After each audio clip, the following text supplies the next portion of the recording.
The Director of National Intelligence, Dan Coats, was asked about possible Russian interference in the upcoming November elections. Director Coats was part of a Senate Armed Services Committee hearing looking at worldwide threats.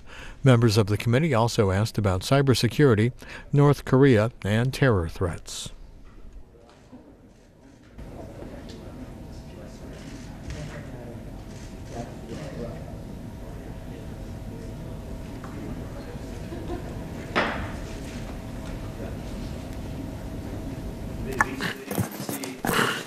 Testimony on worldwide threats. We're pleased to welcome our distinguished witnesses. Dan Coats, we all know Dan very well, and of course, General Ashley. It's nice to have you here. It's particularly timely that we are here at a nation's top intelligence officials in the context of the administration's newly released National Defense Strategy.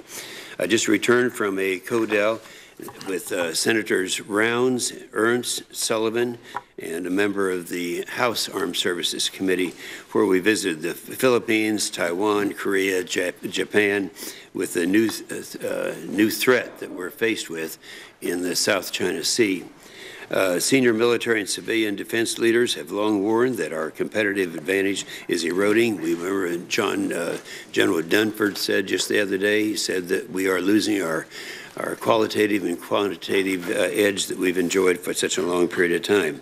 Rising powers like Russia and China have been investing in military modernization and developing capabilities specifically targeted to contest America's overmatched capabilities. In fact, China is increasing its spending in fiscal 18 by 8.1%. Over the last year, the third straight year in a row that they've had massive increases in their military spending. It's important to point out that Russia has made some advances in weapon systems in clear violation of the INF Treaty, which Putin touted during his presentation of the Russian State of the Union just last week. The INF Treaty doesn't apply to China. While our response here at home during the last administration was to provide our military with inadequate funding, budget uncertainty, and readiness crises, now in a new era of great power competition of Russia and China, which we witnessed during our CODEL last week, and what they're doing in reclaiming land and to be used for the wrong purposes. It's a pretty scary thing. So, Director Coats, you summed up the gravity of the current threat environment when you wrote in your prepared statement, quote, the risk of interstate conflict, including among the world's great powers, is higher than at any time since the end of the Cold War. So, on that happy note, thank you very much both for being here. Senator Reid. Thank you very much, Mr. Chairman. I'd like to welcome back our former colleague, Director Dan Coats, and also General Ashley. Thank you, sir. You're making your first appearance before the committee. Welcome. The new National Defense Strategy states that the central challenge facing the nation is the reemergence of long-term strategic competition with Russia and China, and that this competition replaces terrorism as a primary concern in U.S. national security. Without question, both Russia and China pose a serious threat to our national security. In order to counter these threats, we must better understand their objectives and the means through which they will seek to achieve them. In doing so, we must consider the full spectrum of capabilities of our potential adversaries, from high-end platforms to low-end hybrid or irregular warfare approaches. The Kremlin is aggressively pursuing strategic competition across the full range of capabilities, from nuclear and conventional military modernization to asymmetric operations below the level of military conflict intended to undermine the foundations of our democracy and inflame social divisions. We need a clear-eyed understanding of President Putin's intentions in asserting Russia's claim to great power status and using every tool at his disposal to destabilize the rules-based international order that has promoted strategic stability for decades. Most pressing is that the intelligence community fully agrees that Russia is already launching an assault on the U.S. midterm elections later this year. Yet we have repeatedly heard from administrative officials that the White House has not directed the intelligence agencies or the relevant DoD components to disrupt or blunt Russian cyber and other attacks against the fundamental institutions of our society. In the case of China, we need a whole-of-government approach that counters the economic, diplomatic, and military competition we face. In other words, a military response alone will not be successful. China is a large, entrepreneurial country with a long-term vision. We must also endeavor to ensure that China adheres to the rules-based order from which it has benefited so greatly. I am deeply concerned about the continued militarization of the territorial features of the South China Sea, its illicit theft of U.S. technology and intellectual property, and its coercive activities against its neighbors, including the economic retaliation against South Korea for accepting the THAAD deployment necessary to defend itself from North Korea. China should work with its neighbors instead of destabilizing the regions through its actions to resolve its disputes peacefully and through the legal mechanisms that exist.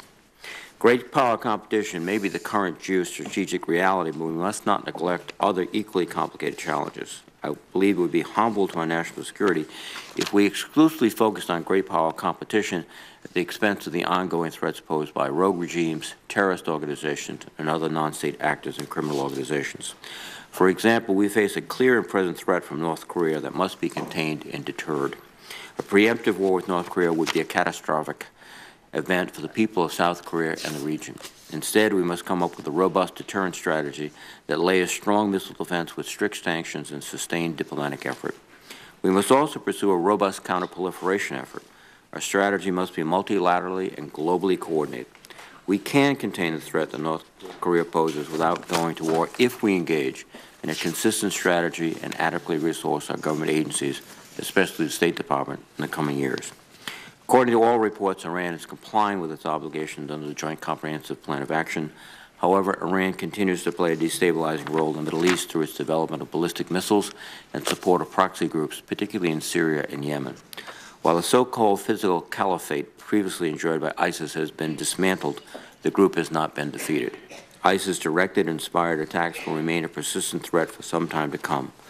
Likewise, al-Qaeda has proven resilient and continues to seek new sanctuaries from which it can launch spectacular attacks against the West.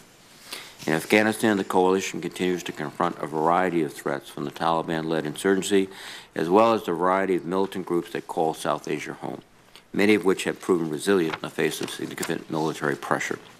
The National Defense Strategy calls for a more resource-sustainable approach to efforts in Afghanistan. However, the administration is set to increase the number of troops in country, which follows on the heels of last year's increase.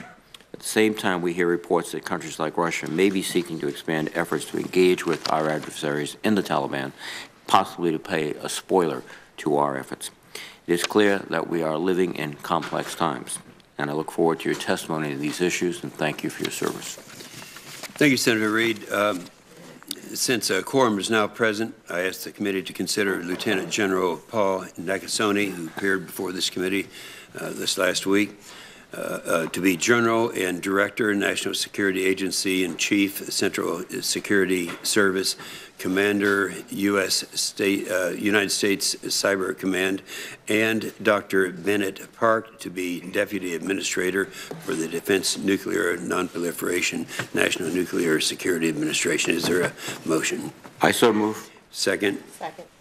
All in favor say aye. Aye. Opposed, no. The ayes have it. Director Coates, we appreciate your being here, back with all of your friends. And we would like to hear from both of you. And if you can confine your statements to around 5 minutes, that'd be helpful. We have a lot of questions. We have a well-attended meeting here. Senator Coates, Director Coates. Well, Mr. Chairman, thank you, and Ranking Member Reid, thank you, and members of the committee. It's an honor for me to be here today alongside General Ashley to represent the men and women of the intelligence community whose hard work is reflected in the testimony that we are about to provide. As you will hear during my remarks, we currently face the most complex, volatile, and challenging threat environment in modern times. The risk of interstate conflict is higher than any time since the end of the Cold War, and we have entered a period that can best be described as a race for technological superiority against our adversaries who seek to sow division in the United States and weaken U.S. leadership. Thus, it is ever more important that we remain vigilant to the range of threats worldwide as we seek to do all we can to provide security to the American people. I'll provide a brief overview of some of the top threats, starting with the functional topics and then moving to regional threats. Much of what has been said by the chairman and the ranking member will be reaffirmed and reflected in what I say, and so I'll try to keep this as brief as possible. Let me begin, however, with the cyber threat, which is one of my greatest concerns and top priorities of our office. From U.S. businesses to the federal government to state and local governments, we are under cyber attack. While state actors pose the greatest cyber threats, the democratization of cyber capabilities worldwide has enabled and emboldened a broader range of actors to pursue their malign activities against us. We assess that Russia is likely to continue to pursue even more aggressive cyber attacks with the intent of degrading our democratic values and weakening our alliances. Persistent and disruptive cyber and influence operations will continue against the United States and European countries and other allies, using elections, as opportunities to undermine democracy, sow discord, and undermine our values. In addition to Russian actors, we will see Chinese, Iranian, and North Korean cyber actors continue to build off past successes to improve the scope and scale of their cyber capabilities. Quickly, let me talk about weapons of mass destruction. Overall, the state efforts to modernize, develop, or acquire WMD, their delivery systems, or the underlying technologies constitute a major threat to the United States and our allies. North Korea will be the most volatile and confrontational WMD threat this year, and Russia will remain the most capable WMD power and is currently expanding its nuclear weapons capabilities. State and non-state actors, including the Syrian regime and ISIS, possess and in some cases have used chemical weapons in Syria and Iraq, and we continue to be concerned about other actors' pursuit of biological weapons. My third topic is the ongoing terrorist threat, which spans the sectarian gamut from ISIS and al-Qaeda to Lebanese Hezbollah to state-sponsored activities of Iran and other affiliated and non-affiliated terrorist organizations. U.S.-based homegrown violent extremists remain the primary and the most difficult to detect Sunni terrorist threat in the United States. ISIS remains a threat to U.S. interests in Iraq and Syria despite territorial losses and will likely focus on rebuilding in the region, enhancing its global presence, and planning and inspiring attacks worldwide. Al-Qaeda will remain a major actor in global terrorism as it continues to prioritize a long-term strategy and remains intent on attacking the United States and U.S. interests abroad. And Lebanese Hezbollah, with the support of Iran, will continue to foment regional instability through its involvement in Syria in direction to other Shias militant groups. Let me briefly transition. I know probably we will be talking about commercial space, and we need to look to the heavens as well as the earth in terms of threats to the United States. We can discuss that in more detail in the question period. Let me just note that Russia and China have been expanding their space-based reconnaissance, communications, and navigation systems, and both countries seek to mature their counter-space weapons as a means to reduce U.S. and allied military effectiveness and perceptions of U.S. military advantage in space. Mr. Chairman and Ranking Member, both of you touched on the various regional issues. We saw the news this morning relative to North Korea. Hope springs eternal, but we need to learn a lot more relative to these talks, and we will, and the IC will continue to do every possible collection and assessment we can relative to the situation that exists in North Korea. I know we'll be talking about that issue. I want to note that China will increasingly seek to expand its regional influence and shape events and outcomes globally. It will take a firm stance on its regional claims and intends to use its One Belt, One Road initiative to increase its reach to geostrategic locations across Eurasia, Africa, and the Pacific. In looking at South Asia and Afghanistan, we assess the overall security picture will modestly deteriorate in the coming year, and Kabul will continue to bear the brunt of Taliban-led insurgency. Afghan national security forces face unsteady performance, but with coalition support probably will maintain control of most major population centers. Complicating the Afghan situation is our assessment that Pakistan-based militant groups continue to take advantage of their safe haven to conduct attacks, including against U.S. interests. Moving now to Russia, we assess President Putin will continue to apply assertive foreign policies to shape outcomes beyond Russia's borders while constraining his domestic opposition in the run-up to next month's presidential elections. We also assess that Putin will resort to more authoritarian tactics to remain control amid challenges to his rule. With respect to Russian influence efforts, Russia perceives its past efforts as successful and views the 2018 U.S. midterm elections as a potential target. We continue to see Russian activities designed to exacerbate social and political fissures in the United States. In the next year, we assess Russia will continue to use propaganda, social media, false flag personas, sympathetic spokesmen, and other means of influence to try to build on its wide range of disruptive operations. We expect Russian influence efforts to continue in other locations as well. For example, we assess Russian aggression in the Ukraine will persist, even as we seek to bolster Ukraine's ability to defend its territorial integrity. Let me turn now to the final regional plan that I plan to talk about today, the Middle East and North Africa. This region will be characterized by political turmoil, economic fragility, and civil and proxy wars in the coming year. Iran will remain the most prominent state sponsor of terrorism and an adversary in the Middle East. Its provocative and assertive behavior increases the potential for escalatory actions, especially in Iraq, Syria, and Yemen, that threatens U.S. forces and allies in the region. Turkey is seeking to thwart Kurdish ambitions in the Middle East, and the ongoing Turkish incursion into northern Syria is complicating counter-ISIS activities in the region and increases the risk of U.S. forces located in the area. Syria will face continued unrest and fighting throughout 2018, with spikes in violence occurring as Damascus attempts to recapture urban areas, as we are now witnessing. I will pass over, in the interest of time, our assessments on Iraq, the situation in Yemen, and some other conflicts. Let me note that the conflicts around the world today have displaced more people since World War II, and these present major social and humanitarian challenges. Finally, just let me add one additional thought to our nation that I would like to present. It is deeply concerning that our increasingly fractious political process, particularly with respect to federal spending, is threatening our ability to properly defend our nation. The failure to address our long-term fiscal situation has increased the national debt to, as you know, over $20 trillion and growing. Our continued plunge into debt is unsustainable and represents a dire future threat to our economy and to our national security. From a national security perspective, it was then former Chairman Joint Chiefs Mike Mullen who first identified the national debt as the greatest threat to our national security.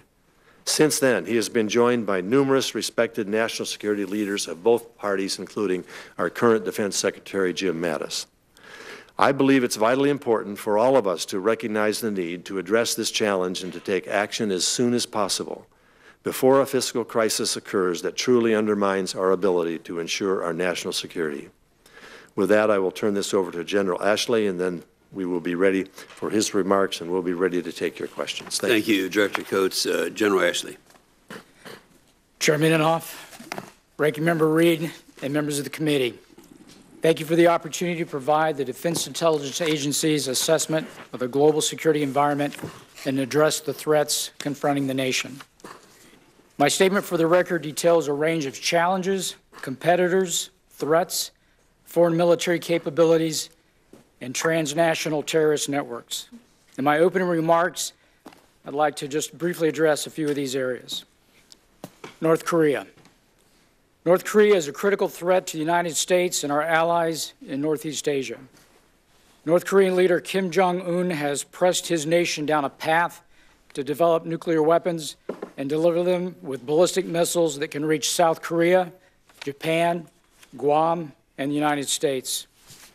He has instituted a rapid missile development and flight testing program that has, over the last 2 years, brought North Korea closer to its goals. Moreover, North Korea conducted its 6th nuclear test in September of last year, which generated a much larger seismic signature than previous tests. Concurrently, Pyongyang has invested in conventional systems and training designed to increase the threat to South Korea. North Korea's nuclear and missile testing has deepened the regime's isolation. While the United Nations has imposed additional sanctions on North Korea, Kim shows no interest in walking away from his nuclear or ballistic missile programs. Additional missile launches are near certainty, and further nuclear tests are possible as Pyongyang seeks to refine its weapons design and its reliability. China. In 2017, China armed forces continued implementing sweeping organizational reforms to enhance the ability of the People's Liberation Army to conduct joint operations, fight short duration, high-intensity regional conflicts at greater distances from the Chinese mainland. China's military modernization plan includes the development of capabilities for long-range attacks against adversary forces that might deploy or operate in the Western Pacific Ocean. China is leveraging its growing power to assert sovereignty claims over features in the East, the South China Seas, and the China-India border region. Beijing's military modernization program is expanding in concert with an intent to invest in a range of missions beyond China's periphery. China's increasingly lethal joint force will be capable of holding U.S. and allied forces at risk at greater distances from the Chinese mainland. Russia. Russia views the United States as the primary threat to its national security and its geopolitical ambitions. The Kremlin seeks to establish a sphere of influence over former Soviet Union states, prevent further eastward expansion of NATO, and ensure that no major international issues are addressed without Russia's input or at its expense. The Kremlin views the powerful, survivable strategic nuclear force as a foundation of Russia's national security and sees modernized general-purpose and non-strategic nuclear forces as critical to meeting its conventional military threats. Russia's aggressive actions abroad over the last several years, its military interventions in Syria and Ukraine, have boosted Russia's confidence in its military and increased Moscow's geopolitical profile. Afghanistan. In South Asia during the past year, Afghan National Defense and Security Forces, ANDSF, protected major population centers and denied the Taliban strategic gains while combating ISIS in the Khorasan province, as well as al-Qaeda. The ANDSF will build on its incremental success by continuing to develop offensive capabilities, while the Taliban will threaten Afghan stability, undermine public confidence by conducting intermittent, high-profile attacks in urban areas, increasing influence in rural terrain, threatening district centers, and challenging vulnerable ANDSF locations. Iran. Iran remains the primary nation-state challenger to U.S. interests and security within the Middle East. Iran continues to improve its conventional capabilities to deter adversaries and defend its homeland. Iran has the region's largest ballistic military arsenal that can strike targets throughout the region up to 2,000 kilometers from their borders. Following Iran's implementation of the Joint Comprehensive Plan of Action in January of 2016, the International Atomic Energy Agency continues to report that Iran has not enriched uranium beyond allowable levels and maintains limits on centrifuge numbers and allows monitoring of nuclear fuel and heavy water stocks. Iran remains committed to modernizing its military, building the capacity of its partners in the region, while balancing a desire to gain from its integration into the global economic system.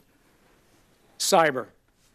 Our top competitors are developing and using cyberspace to increase their operational reach into our military and civilian systems, exploiting our vulnerabilities and challenging the adequacy of our defense. Terrorism. ISIS suffered significant setbacks in 2017. Territorial losses in Iraq and Syria and persistent counterterrorism operations against ISIS global network have impeded its ability to exploit instability in the region where it operates. ISIS members are dispersing and prioritizing clandestine networks to preserve their core capabilities, while ISIS capabilities have been degraded in numerous countries. It remains a significant threat and continues to inspire more attacks throughout the West than any other terrorist organization. Al-Qaeda also remains a serious and persistent threat to U.S. interests worldwide. And finally, advanced technological threats. Our competitors are working to develop more advanced technologies, which pose an increasing challenge to our warfighters, our decision makers, and the intelligence community. Developments in hypersonics will provide the ability to strike targets more quickly and at a greater distance. The development of quantum technologies, supercomputers, artificial intelligence is enabling new military capabilities, and competitors are prioritizing research in quantum-enabled communications and quantum computing, which could supply the means to field highly secure communication systems and eventually break encryption algorithms. With this brief overview, Mr. Chairman, I look forward to the committee's questions. Thank you very much. Excellent opening statements. Scary, but excellent. I mentioned that Senator Rounds, Ernst, and Sullivan and I spent time in the South China Sea. It was disturbing to see, to witness what's going on there, because frankly we didn't know the magnitude and what kind of effect it had on our allies there, the Philippines, the Taiwan, South Korea. It's having a it's intimidating our allies. And to see, the word reclamation is not very accurate because they're not reclaiming land. This is land that never was there, so they're creating land and without any legal authority to do so. And so it's obvious that it would be done to use for military purposes, because that's what they have on these islands, not just 10,000-foot runways, but cannons and missiles and the rest. So this is very dangerous that as we look at it and see the effect it's having on our allies there. But China is producing, at least in addition to their increased spending, at least a dozen warships a year, developing new long-range weapon systems and fifth-generation fighters, and after 3 years of significant increases in defense spending. So this is what's going on right now, and it's a major thing that is having an effect of challenging us in the United States as the body that would for leading the free world. So, Director Coates, let's start with you on your view. What do you think they're doing out there, specifically in that part of the China Sea, building that aggressive of a fortress out there? What do you think the reasoning is? I think it's been very clear over the past few years that China is willing to take pretty extraordinary means in terms of expanding its influence, not only over the region, as you suggested, in South China Sea, but throughout the globe. The One Belt, One Road program for China, I have learned, I don't want to clarify the actual number, but a report was released recently on unclassified version that China will spend about $8 trillion in 68 different nations, establishing its geostrategic positioning that not only is economically for economic purposes and trade purposes, but also for use of military facilities. South China Sea is one of the areas that they early started on, and really almost like we weren't all paying all that much attention to it. All of a sudden they had islands with, as you said, 10,000-foot runways, not just for bringing tourists over to enjoy the beaches, but also to establish military presence. Yeah. So they definitely are expanding their regional influence as well as their global influence. They're spending an extraordinary amount of money on that, as well as on upgrading their military, as General Ashley, noted in his remarks. Yeah. And it's become a world power, and that is their goal. And they're using methods. Part of their goal is a goal of intimidation? Because that's what's happening right now with our allies there. There's a fear that they have. Maybe they're looking at us and looking at China, wondering which one which one to side it with? What do you think?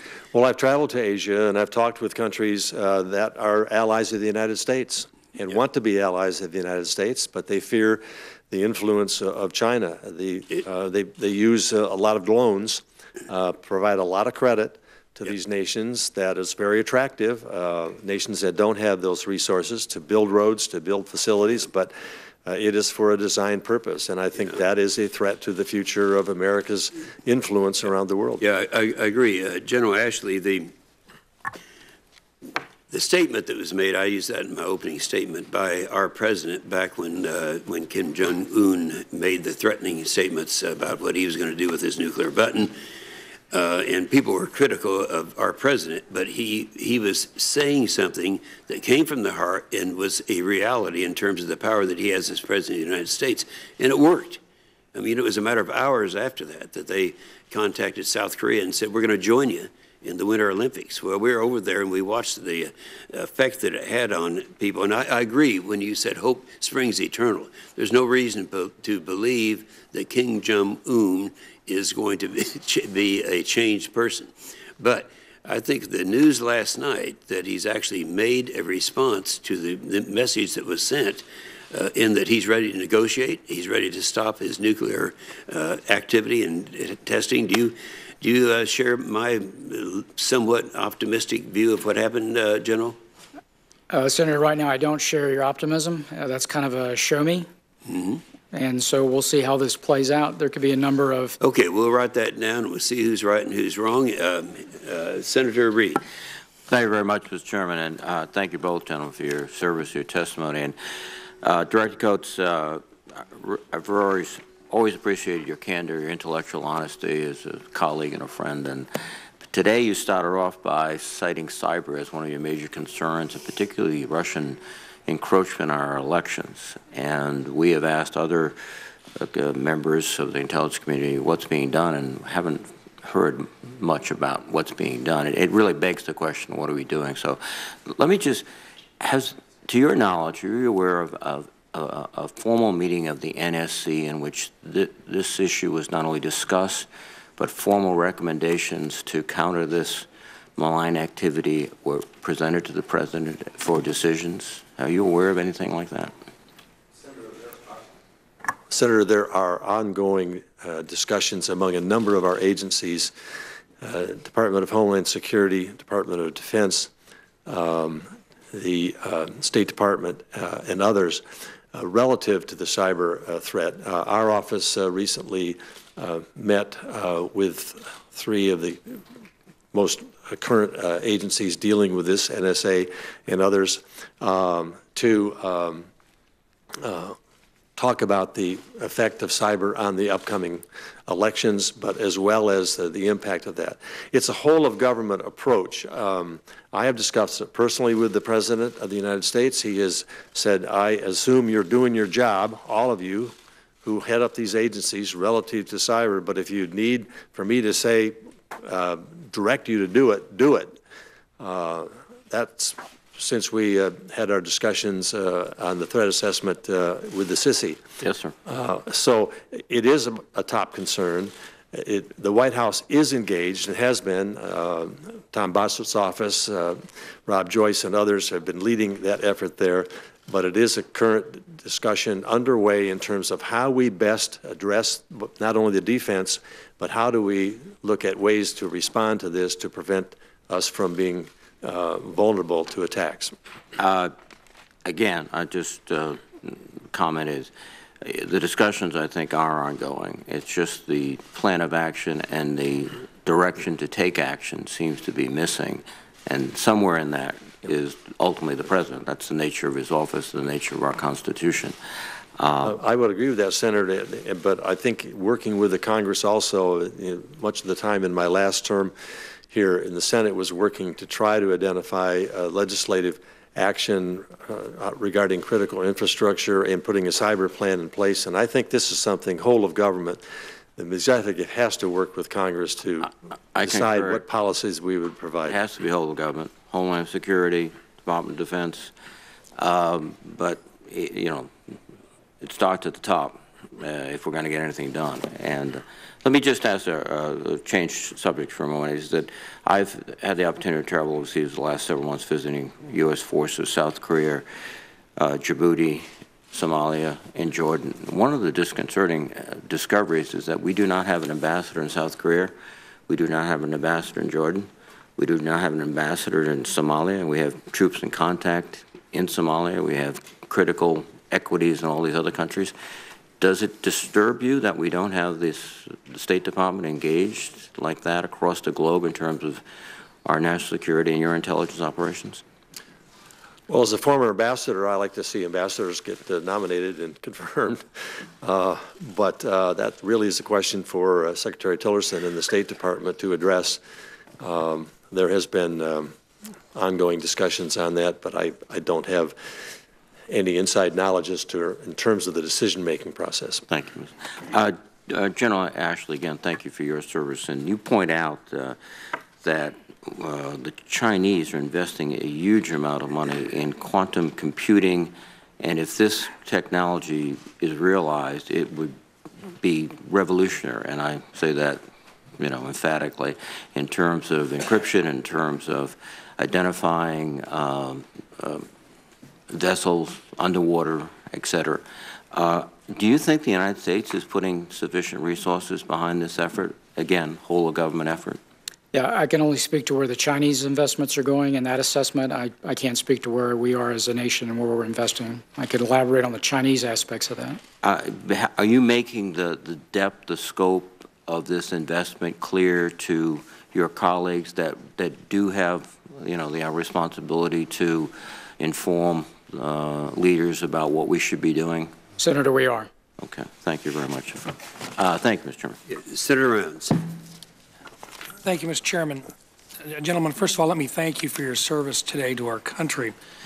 Director Coates, I'm just curious, you indicated that you have had direct conversations and good conversations with the White House regarding cybersecurity and so forth. I'm just curious, do you believe that this country today has an appropriate and clear policy with regard to cyber warfare? No, I think that's a work in process and needs to be in process. And I do believe there is real concern that we take action because we're seeing the results of our adversaries using cyber to degrade any number of things here in the United States. So I think putting a plan together, as I said, needs to be a whole of government effort because various agencies and various forms of not only government but private institutions, companies, business, financial, et cetera, are being threatened with this, and it mounts a very significant threat to the United States. You made very clear the seriousness of the cyber threat. For the last several years, the National Defense Authorization Act has very specifically directed that there should be a policy established. Have you seen progress made over the last several years with regard to the creation of that policy, and who is heading it up? Well, as I said, there's no, it is a whole of government effort. There is White House involvement as well as agencies involvement. But in specific answer to your question, I don't think the progress has been made quick enough to put us in a position where we have a firm policy and understanding not only ourselves but what our adversaries know relative to how we're going to deal with this. It's a dicey issue. We know the capabilities and been on the losing end of some of those capabilities of other cyber actors, starting the potential retaliation for actions that are taken from an offensive response have to be weighed in the context of all that. Our critical infrastructure, which a number of efforts are underway to protect that infrastructure, but we still haven't, from a policy standpoint, either from the executive branch or the congressional branch, defined exactly what that is and how we're going to support those defenses. And then the question of response, I think, is something that really needs to be discussed because there are pros and cons about how we should do that. I have personally been an advocate of playing offense as well as defense. I think we've done a pretty good job on defense, but we don't have an offensive plan in place that we have agreed on to be the policy of the United States. I've had the opportunity of serving as the chair of the cyber subcommittee for this committee, and along with Senator Nelson, who is my ranking member, we have basically come to the same conclusion that you have, that this is a critical and most certainly a primary source of threats to the United States now and in the future. We're also concerned that while the whole of government is working on it, we do not have an appropriate policy in place today, and it should be, as you have suggested, a primary point to be reckoned with in the future. I would also agree with your assessment. I think the Science Board for the Department of Defense has made it very clear that for the next 10 years, with regard to cyber attacks, our defensive capabilities will not match the offensive capabilities of our peer competitors, requiring that deterrence be enhanced on our part. So I'm very pleased to hear that you feel the same way, and I hope that message gets across that that has got to be a part of our cyber policies now and in the future. So thank you for that. Let me ask just one other quick one here. With regard to space, buried on page 13 of your items, it has to do with the threats in space and the threats to our capabilities to use space. Do you think there's a disconnect between what our policy is right now with regard to our capabilities in space and what our peer competitors are doing to limit our ability to see and to utilize what has now become acceptable technical capabilities, GPS and so forth, that are they in a position right now to basically shut down our use of space in a time of war or a near war position? Our assessments have been that we hold a significant advantage in space. Our assessment also says that there are other nations, particularly China and Russia, that are seeking to catch up with us. I would turn to General Ashley relative to the military use and protections that we are providing for our satellites and trying to maintain that advantage that we now currently have. So I would say that is integral to their strategies. When you look at the kind of the near peers, whether it's Russia or China, they understand the dependencies that we have on space, and so they're developing capabilities for how to counter that, whether it's a directed energy weapon that's terrestrial, whether it is a co-orbital attack satellite, whether it's jamming from the ground. So they're looking at strategies and how they develop really kind of a layered approach to deny us that capability, because they realize how integral it is, not only for us, and it'll be integral for them as well. Last question. Better at it than we are? So they're in the development stage at this point. Thank you. Thank you, Mr. Chairman. Senator Shaheen. Thank you, Mr. Chairman. Thank you both for being here. Director Coates, it's always nice to see you back in the Senate. I want to make sure that I understood what you said to Senator Reid. I understood you to say that when you raised the concerns about needing to respond to what Russia is doing to interfere with the potential elections coming up in 2018, that what you heard from the President was that you should do whatever you needed to thwart that. Did I understand that correctly? My response was in the question that was asked relative to the cyber issue, the direction to go forward on cyber. I did not understand it to be said in the context of the Russian influence on the elections.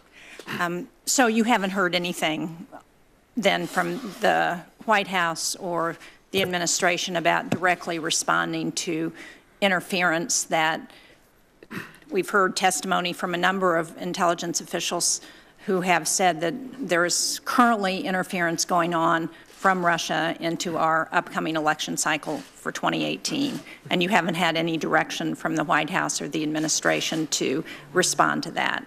Is that correct? No, I wouldn't put it in that context. There obviously is concern about this ongoing effort of Russians to interfere with our elections. The White House is well aware of that, as we all are, and agencies have been tasked to address this. The meeting that I just talked about also included our working with the state and local officials, election officials, relative to protections to put in. And of course, our job is to do the warnings. Our job is to do collect the information, do the assessment, and provide the warnings. And I don't want to interrupt, but that's a direct contradiction from what we heard from Admiral Rogers when he was before this committee. He said that he had not heard from anyone in the administration or the White House about taking any action to respond to what Russia is doing to interfere in our elections. But it still sounds to me like you're saying something different. Well, the NSA, which Admiral Rogers directs, is one component of many agencies that are involved. DHS really has taken the lead on this. The White House has been engaged on this. The Department of Defense, other agencies have been engaged on this. So can you tell this committee what is being done to respond? Is that something you can tell us in this open hearing so that I can reassure my constituents that we are, in fact, trying to address this?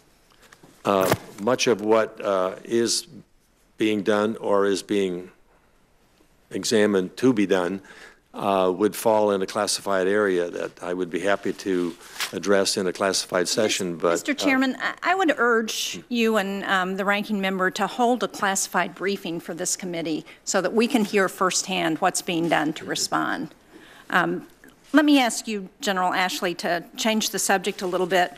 Last week, before his State of the Nation, in his State of the Nation speech, Vladimir Putin bragged about weapons that Russia has developed that can avoid our missile defense system and that can strike anywhere in the United States or, in fact, in the world, he said. Is that an accurate assessment of what we understand Russia to have developed?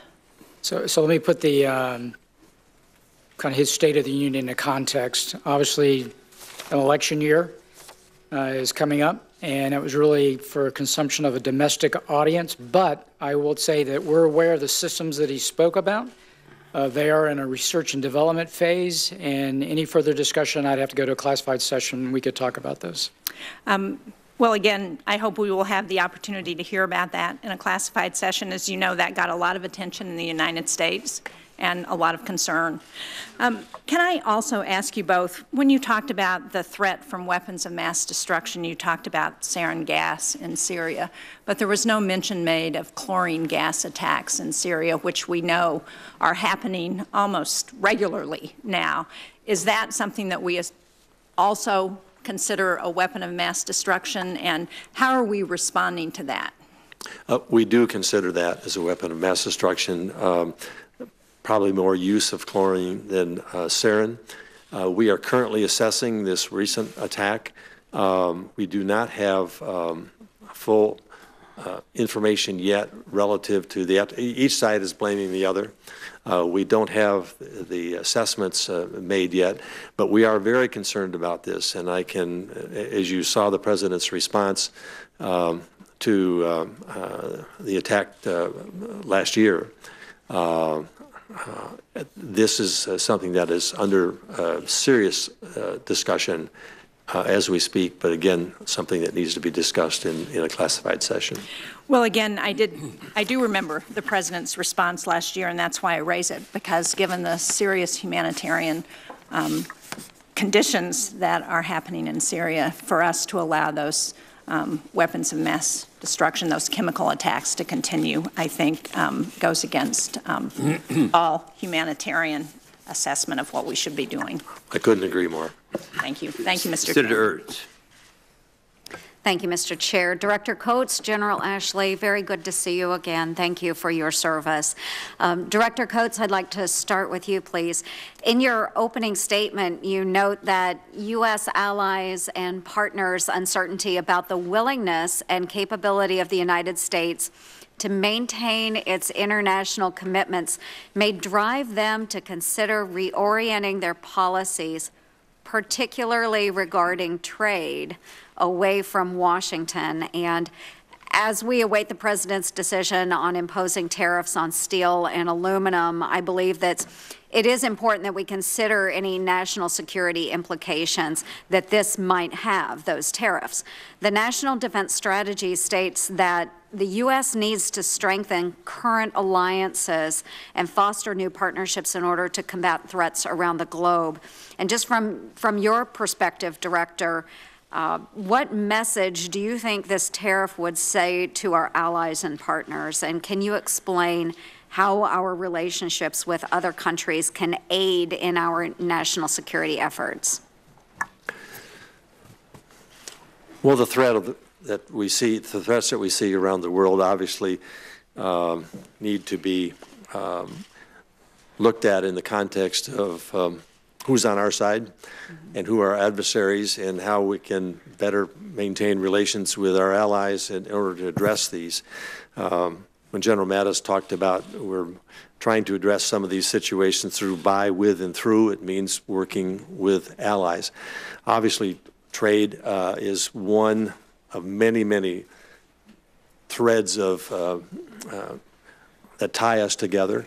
There are pros and cons. The President's announcement recently has not been finalized, as you know, and was done so in the context of national security, the concern that certain types of materials like steel and aluminum are important for national security purposes, to have that capacity here and not to be relying on foreign entities, even some that we might call adversaries now but might not be later. But our job in the intelligence community is to assess things after they've happened and or are about to happen, and try to provide information to our policymakers so that they can make determinations on the policy. So I really am not in a position to discuss policy on trade, but the IC will provide everything we can to influence and to provide, not influence, excuse me, to provide policymakers with what they need to make those decisions. Very good. Well, I often notice anytime that any of us up here are attending defense talks overseas, whether it's the Shangri-La Dialogue or the Munich Security Conference, that not only do we talk about national defense, but we also seem to talk about trade, especially in the Pacific. You know, the chairman just stated that we returned from an overseas trip just a couple weeks ago, and oftentimes many of those partners really do emphasize the need to remain strong trade partners, because where there's an absence of U.S. trade, often we see China stepping in to close those gaps. Obviously, I'm a strong supporter of our trade relationships. And Director Coates and General Ashley as well, from that CODEL, the experiences that we took away, we had the opportunity to talk about some of the challenges we face on the Korean Peninsula. And we have seen where North Korea has been able to garner support through illicit trade. And just example, we know that North Korea has exported ballistic missile technology to countries like Iran and Syria. Can you talk about how the intelligence community can help in aiding and restricting that flow of illicit materials overseas, just as briefly as you can? We take proliferation, particularly weapons of mass destruction, very, very seriously, and try to track that to the very best of our abilities. We know of the history of North Korea transfers for cash and for other reasons. It's particularly critical now as we are dealing with a very serious situation with North Korea. We have seen workarounds, sanctions that have been imposed by the North Koreans to achieve essentially revenue And to support their military. So it's something that we take very seriously. It's a very high priority for us. Okay. And General Ashley, is that something through the military community we're able to work with partner nations to share information to stop that trade? So I think what you want to do is make sure you sensitize all the nations that would be somewhere in that supply chain as to where the risk might lie and how they might interdict that. The challenge with some of the technologies, it's dual use. So some of the chips, they're not necessarily prohibited. When you actually start moving the stuff from a maritime standpoint, we've seen more aggressive behavior around the peninsula in terms of trying to catch transshipments and other actions like that. So that kind of aggressive actions will, serve our interests in terms of being able to interdict that. But really sensitizing all the nations that are involved in those regions to the potential movement of commodities, anything that's tied into the development of a missile or all the components that you would use to build that would be something that we would share across all those nations and all those defense departments. Very good. Thank you, gentlemen, very much. Senator Blumenthal. Thanks, Mr. Chairman, and thank you both for your long and distinguished service to our nation. Director Coates, have you read the indictment against 13 individuals, Russians, and 3 Russian entities that was recently returned by the special counsel? I'm familiar with it and I've read a summary of it. I haven't read all the details. Would you agree with me that Russia committed an act of war against the United States by interfering in our past election as detailed graphically and dramatically by that indictment? If you describe it, well, it's not a conventional war. It's a war of influence. It's an attack on the United States that constituted an act of war. In fact, Russia itself described it as informational warfare. I think it's the obligation of the Congress to determine whether or not something is an act of war against the United States. And whatever you describe it, and I would call it an act of war, it is continuing, is it not? That's what I said in my opening message, yes. And yet the President of the United States has never directed you to do to Russia what they are doing to us, correct? President directs me to do my job, and my job is to provide the intelligence for which formulates policy. But he's never given you orders to take any specific action either to deter or retaliate against Russia for its act of war on our country. There's some issues that we could discuss in classified session, but I can't do that here. Well, you're talking to the American people now who have been told that Russia attacked our nation. Can you assure the American people that the President told you to take effective deterrent action in addition to what we're doing in the past? The President told me to do my job.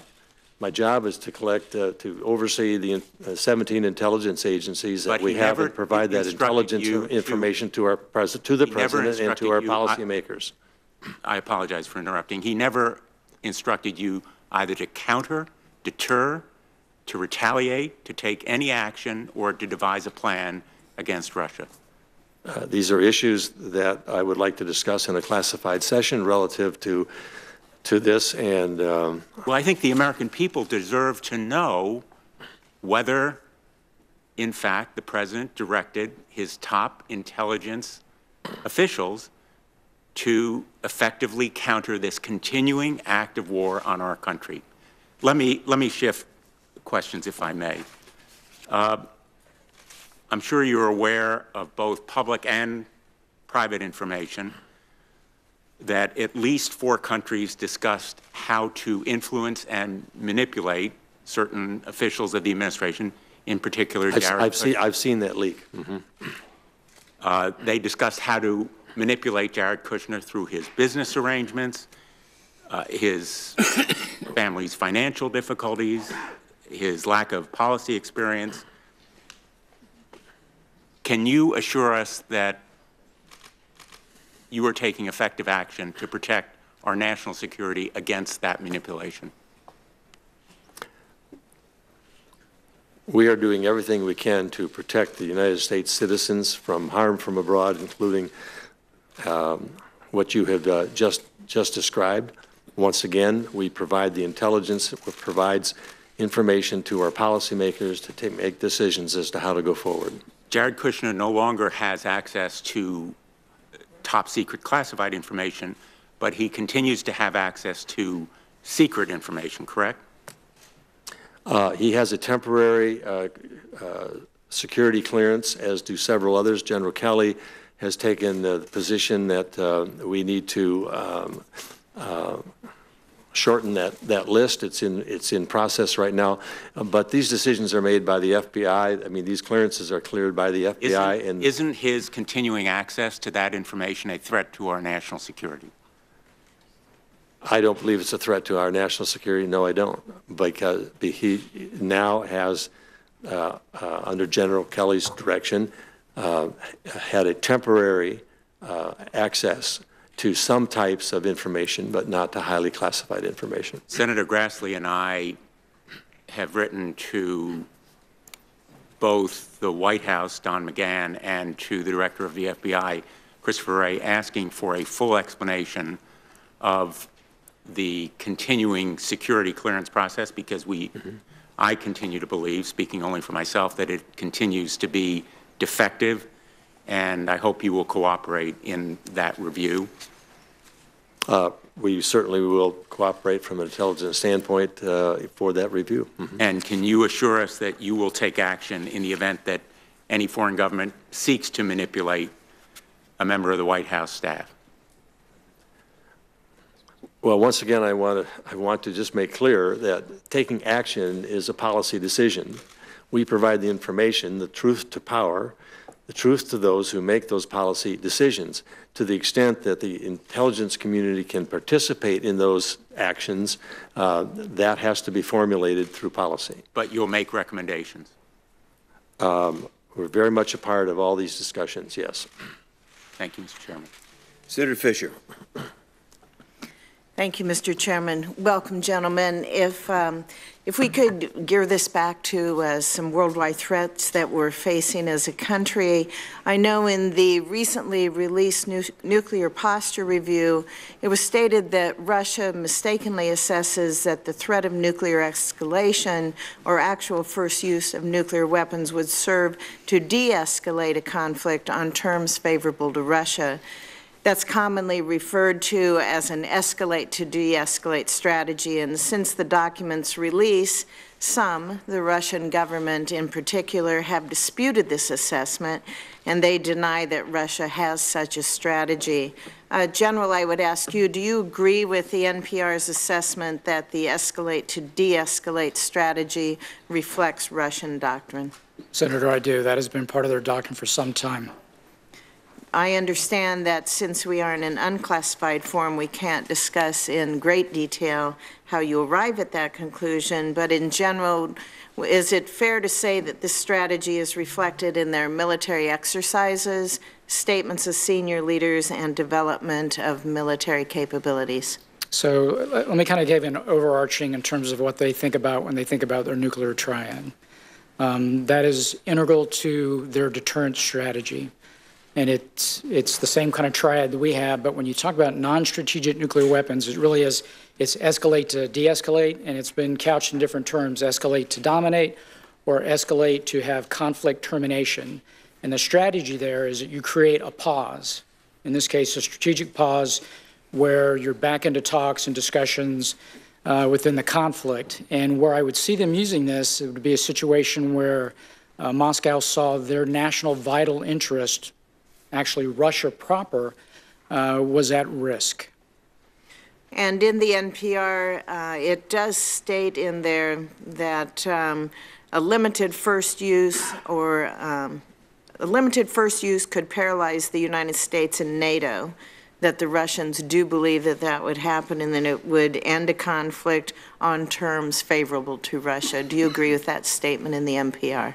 Yes, ma'am. That would be the desired outcome. Okay, thank you. And gentlemen, both of your opening statements discuss the increasing nuclear capabilities of Russia as well as with China. Do you agree with the NPR's assessment that since 2010, global threat conditions have worsened markedly, both in general terms and with specific respect to nuclear threats? I would agree. In general? Yes, ma'am. Thank you. General, in your statement for the record, you assess that Kim Jong-un has, quote, attempted to reinvigorate North Korea's conventional military. And we've focused extensively on North Korea's nuclear weapons development, but can you please elaborate on North Korea, and have they invested in modernization of their conventional force as well? Yes, ma'am. So a lot of that is really focused on the old Soviet equipment that they have in terms of modernization, better accuracy, better systems, integrated to the existing weapons that are part of that inventory. I think the big change that we've seen from his father to Kim Jong-un is the rigor of training. Prior with his father, you did not have the level of discipline, you did not have the level of rigor that we would normally associate for what you do to get a force ready to go to war. Kim Jong-un has taken that readiness aspect very, very seriously. They do not have a capability that could, reunite the peninsula, but there is a significant capability that's over the 38th parallel in terms of the amount of damage they could do with their conventional forces in a conflict. And do you believe the sanctions regime has impacted North Korea's efforts to modernize their conventional military? It is starting to have an impact. In a general sense, or in specific areas where they are looking at that modernization? So I would take the modernization into a classified session to talk to you some of the specifics where we see that there is an impact. Okay. And what element of North Korea's conventional force do you believe poses the greatest risk to not just our forces, but South Korea as well? It's just the sheer number of artillery pieces and ballistic missiles that could be fired in initial salvos into South Korea. I'm short on time, but there was, on the evening of February 7th, the U.S. forces repelled an attack in Syria. Do you believe that these Russian mercenary groups are acting under the direction of or in coordination with the Russian government? So I can't speak to whether or not that particular action was executed with the knowledge. Information I have right now at the unclassified level is we do not think the Russians directed that particular maneuver that you're referencing from that PMC. Okay, if I could follow up later with you on these, yes, ma'am. This line of question, I would like that. Thank you.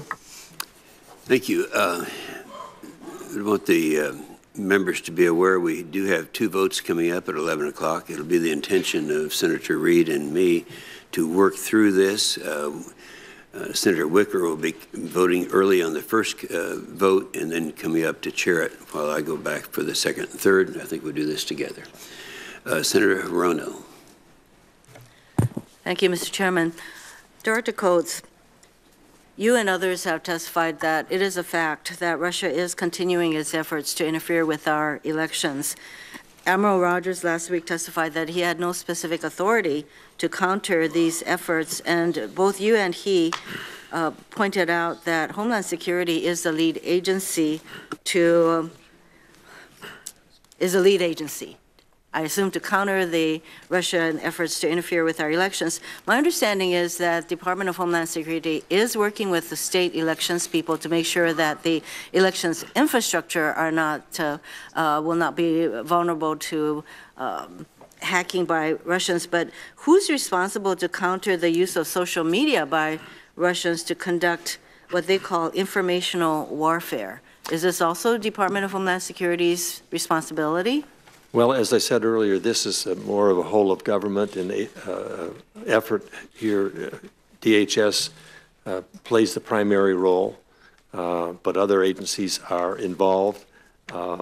This is an ongoing process in terms of how we put together a strategy and a policy as to deal with this and to counter this.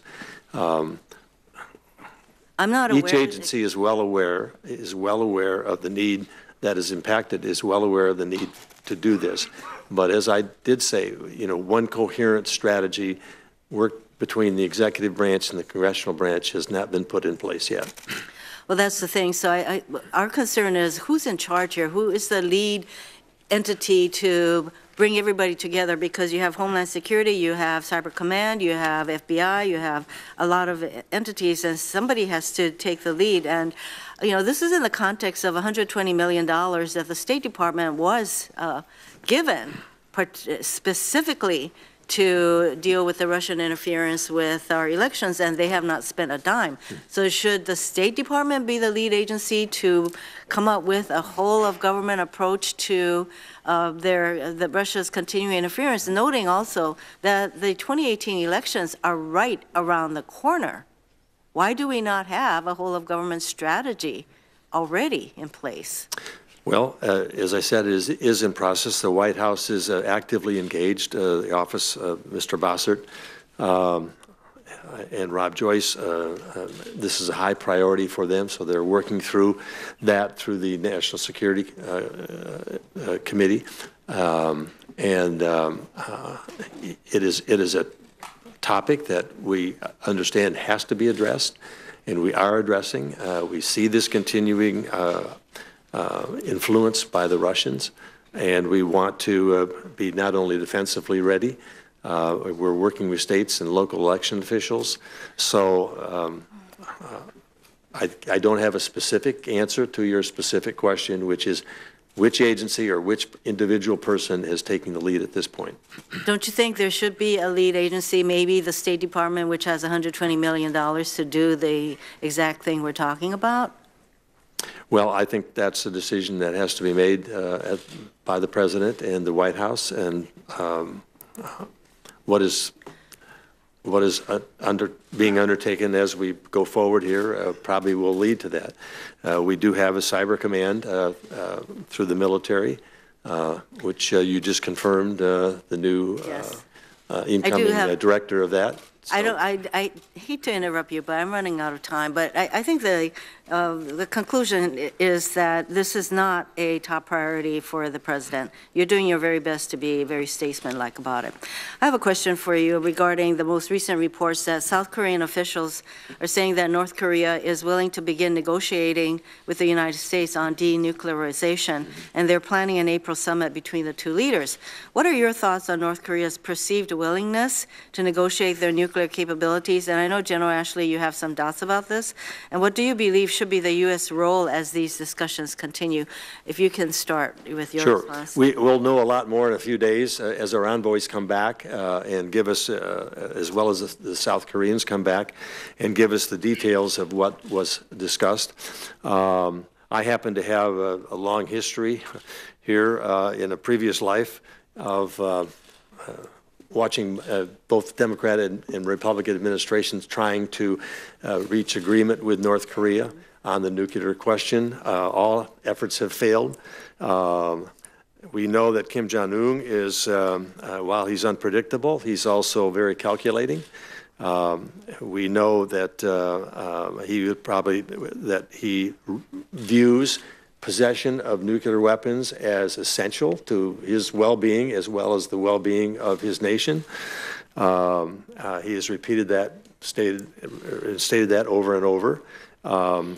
All efforts in the past have failed and has simply bought North Korea time to achieve what they want to achieve. So I'm quite skeptical about all of this. As I said, both Democrat administrations going all the way back to the Clinton administration have been frustrated by their efforts that has ultimately led to just giving them time to further develop. So we'll see. As I said, hope springs eternal. We ought to look at this, but it's been very clear. We have drawn a very clear line. North Korea has to agree to not possess nuclear capability. And until that happens, we cannot have an agreement with them. And that is our position. And so we'll see what happens here. Maybe this is a breakthrough. I seriously doubt it. But like I said, hope springs eternal. Thank you, Mr. Chairman. Senator Tillis. Thank you, Mr. Chairman. Director Coates, thank you for being here. We miss you in the Senate. We're glad you are where you are. And General Ashley, when you mark down that list of skeptical versus optimistic, put me on your side in terms of North Korea. You're marking it and get the tick mark. I want to go back. I didn't plan on talking about it. When we have this discussion about an act of war, I'm pretty sure I'm relatively new to the Senate, but I believe that's an Article I power. And it would seem to me that if we have people who have a deeply held belief that it is an act of war, then they should be talking about taking the steps that Congress takes based on the information presented to put their money where their mouth is in terms of declaring war. I do have a question about Russia, though, and it has to do with the nature of the threat and what we don't know about. When we talk about conventional weapon systems, we talk about standoff. We have a better understanding of what we need to engage in that theater, let's say the cyber theater. When we talk about an act of war in cyberspace, do we have any earthly idea what the nature of the capabilities and the threats are of our adversaries to the point that you would have confidence to go into a fight and know it wouldn't be a fair fight? Well, we're doing all the assessing that we can in that regard. As as General Ashley said, the efforts of our adversaries are more in development stage than ours are, but we're well aware of the threat, and I think we have to start thinking about threats as we look up into space, as well as threats here on Earth, and use the same kind of principles that we use to assess what's happening here, because space warfare could be a major issue for us. When you have in the past, you would view the actions of a hostile nation, it was easy to identify exactly what they did, and then you could determine how to respond to it. Isn't one of the challenges that you have, and I know some people have taken you to task even in this hearing, is that we're really trying to sort through the fact patterns to know exactly who was involved and then exactly how to respond? Is that a fair way to characterize it, General Ashley? So let me take this from a Defense Department perspective. I think part of what you're alluding to is attribution. Mm-hmm. And so when you get into things like cyber, attribution becomes somewhat more problematic. Your initial question was, do they have a pretty good capability? Yeah, they have a pretty good capability. And it is global. So one of the things interesting about cyber is that it is not bounded. The previous question we had with regards to some of those other capabilities, you look at the character of war that's changing and some of the technology, you literally have the capability to reach the globe with weapon systems. Cyber is a weapon system. In terms of looking at the context of the nature and the character of war, we no longer have the Westphalian, everybody lines up on the border, 1648, right, and we come across. So the line of which you declare hostilities is extremely blurred. And if you were to ask Russia and China, do you think you're at some form of conflict with the U.S., I think behind closed doors, their answer would be yes. So it's hard to make that determination to definitively say, what constitutes an act of war when you're in the gray zone in a lot of the areas that you operate. In my remaining time, I want to ask you, as we move up to a markup on the NDA, and we're looking at resources that we need. I'll ask the question and you all answer in the time provided. One, what more should we be looking at? Are there any things that you're seeing us considering that are particularly helpful or not helpful? And what more should we be thinking about? And the other one, General Ashley, it has to do with the work that we're doing with our allies, how you would gauge there in the various areas in your written testimony, both of which were very good, how you would gauge the health of the relationship and our NATO partners, and what more do we need to do there, or give them a scorecard. So let me go with the partners question first. So the Secretary of Defense laid out a couple of key lines of effort. He said we got to be more lethal, and he said we got to be more efficient in terms of how we, the governance and effectiveness. But one of his three key lines of effort was partners, and he has an appreciation for we cannot do this by ourselves, and our success has always been integral to leveraging partners. And they're going to bring insights, they're going to bring capabilities, they're going to bring capacity that we do not have. I think one of the things that we got to take a hard look at is in terms of intelligence sharing. And how do we better integrate? We've had this Five Eyes community for the longest time, but really the way we should look at some of these problems are discrete toward what that problem is. If you have a problem that's in South Africa or Northern Africa, then maybe it's not a Five Eyes solution. Maybe there's 7 nations that contribute to that. When we look at colonial relationships and which partners are there. So I think the intel sharing and opening the aperture is an area that we need to push the envelope on, but leveraging our partners is absolutely integral to our success. If I could just address the NATO situation. We see NATO as recovering fall of the wall, and the Russia, USSR dissolves. What's the role for NATO? Thanks to Vladimir Putin, we got a wake-up call. The Russian bear came out of the hibernation and was hungry and started grabbing countries like Crimea, places like Crimea and Ukraine. Now the fighting in Ukraine and issues in Georgia. So NATO's now back in business. They've got a ways to go, but we're on the trend is right. It's disappointing that the country that I was ambassador to, the country most capable of providing strength and resources to NATO, Germany, is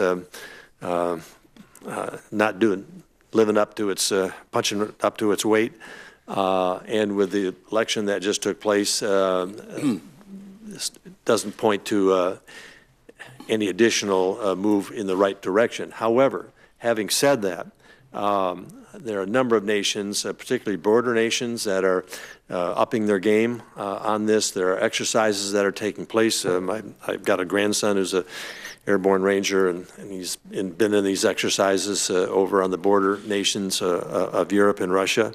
The intelligence division has been stood up. I've been over to Brussels twice on that. It's providing a significant coordination and integration of intelligence that NATO hadn't had before. So they are upping their game, and they see the threat coming and want to be prepared. And so at least we're moving in the right direction relative to NATO, in my opinion. Senator Heinrich. Thank you, Mr. Chair. Director Coates, with regard to cyber, I fear that the phrase whole of government approach has become a catch-all for it's someone else's job. We hear this catch-all phrase over and over again. Saying whole of government approach is not a substitute for action, and it's not a substitute for a real cyber doctrine, something that could achieve deterrence. When are we going to expect an actual cyber plan from this administration? I can't give you a specific date. I can only say that we will continue to provide as much information and intelligence that we can gather to the policymakers so that they can make this decision. So, you know, I'd love to hear somebody say the buck stops here instead of whole of government approach. What have you personally done to either expedite this process or to at least create a sense of urgency in the White House? I have daily and weekly interactions with the people at the White House, and we discuss any number of issues. It is clearly an issue for the National Security Agency and for the NSC at the White House and for others. So there are ongoing discussions, and it's part of the whole range of threats that we face. As I earlier have said, there has not been yet a formulation of a lead agency that would work with the Congress on legislative action and putting a policy in place relative to that. There are complicated issues here regarding retaliation and so forth that are being worked. We're running out of time. Last week, I asked Admiral Rogers if our response to Russian cyber attacks has been adequate enough to change their behavior. He said that we had failed to change their calculus and that their behavior has not changed. Would you agree with his assessment? I would agree with that.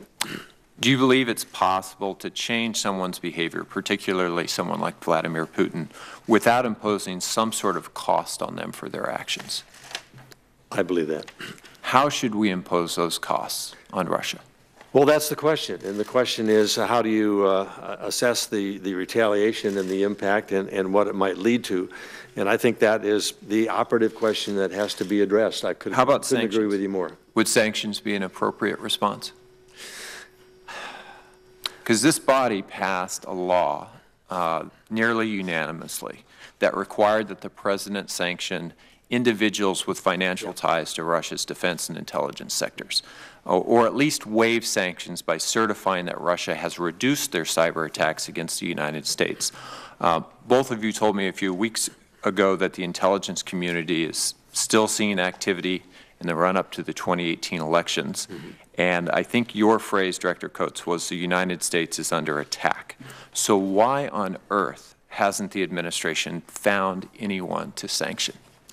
As you've probably seen, 13 individuals have been named. The Treasury Secretary Mnuchin has indicated that very shortly he will be bringing out a list of sanctions on those individuals that have been complicit in this. So you're talking about the 13 individuals who were indicted by the special counsel? Correct. And this goes beyond that. This also goes to others. I don't know what names are on the list. We have provided intelligence information to the Department of Treasury for this determination, and I'm told it's coming soon. So you were asked, make sure I get this right, to provide analysis to support the Treasury Department's decision?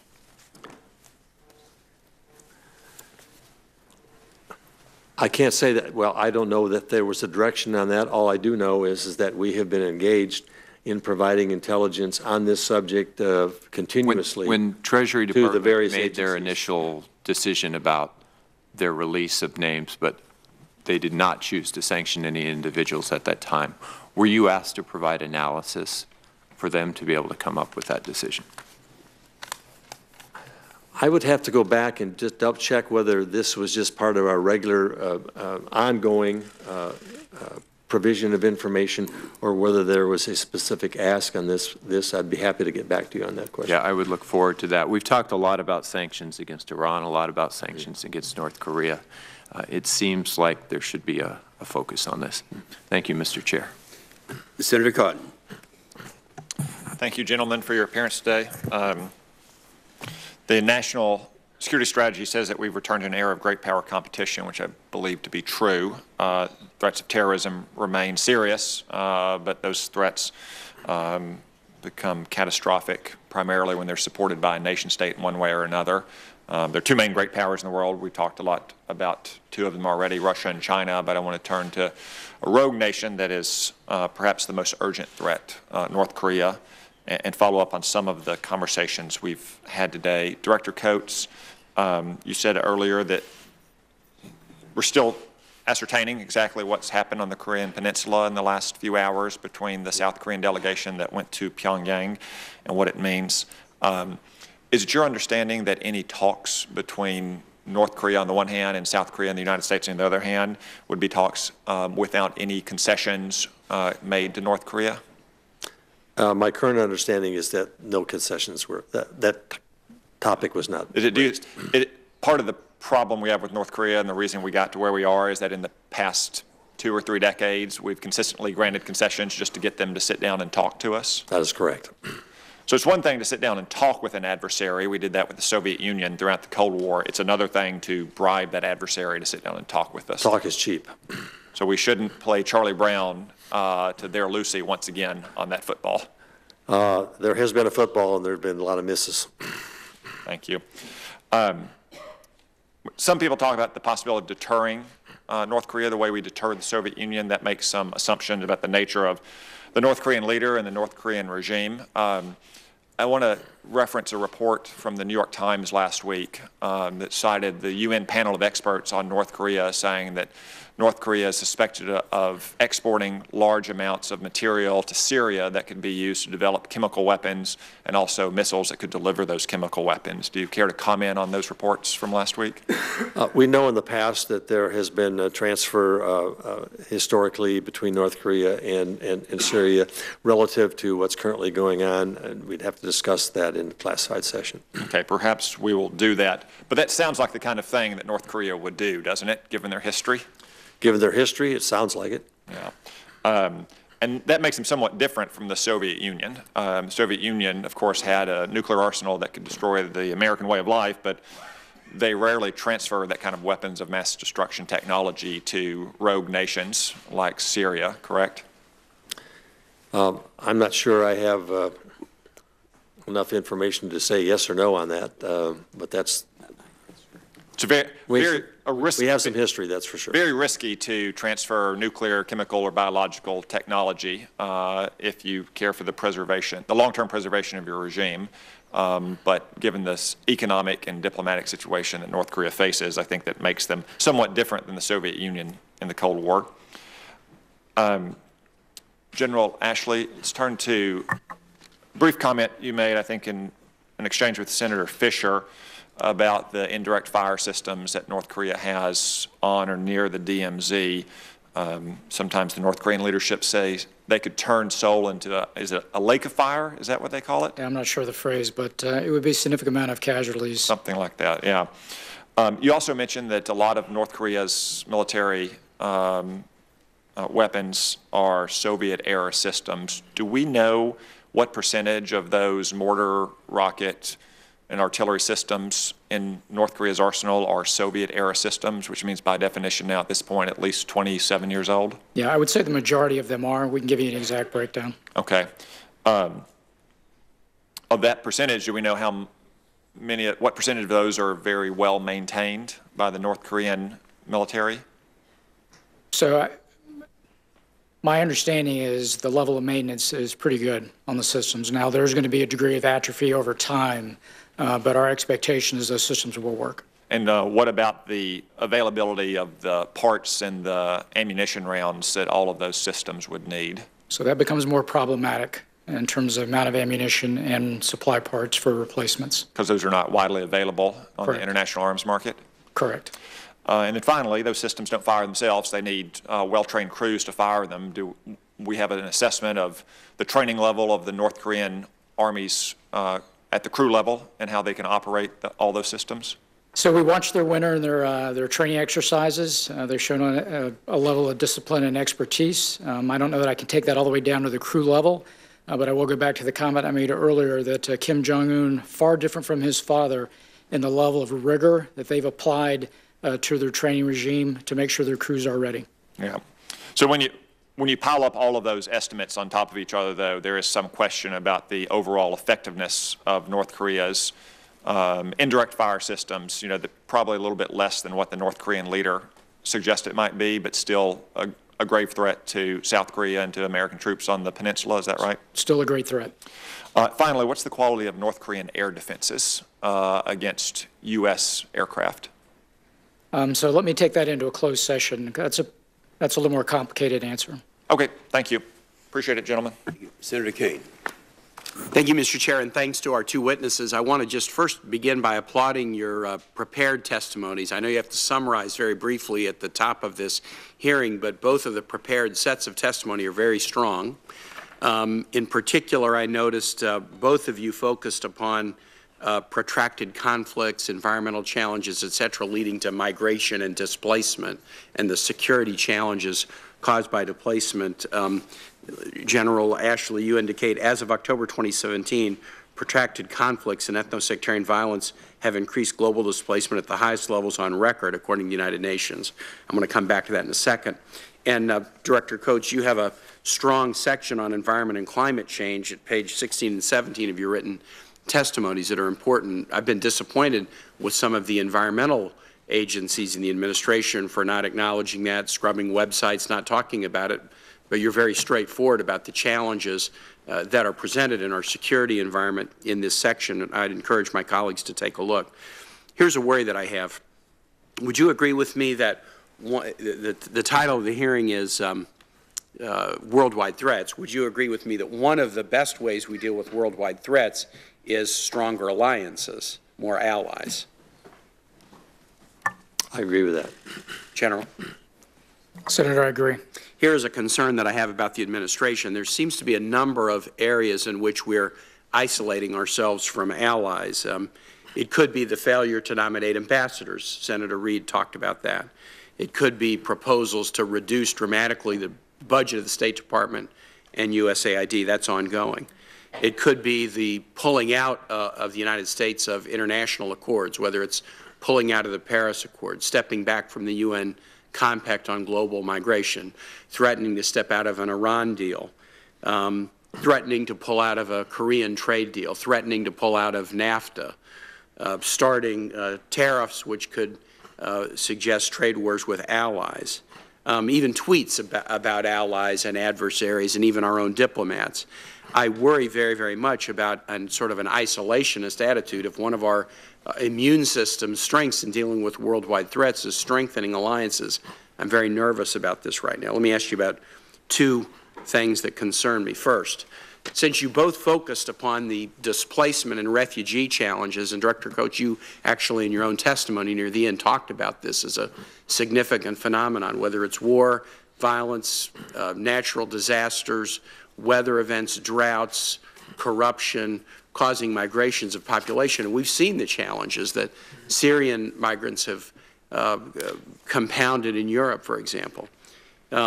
In December, the U.S. announced that it, alone among nations of the world, was going to pull out of the UN Compact on Global Migration, which was a voluntary agreement by nations in the UN, a unanimous agreement in September of 2016, to sit down and start to talk about new best practices for dealing with migrants and refugees.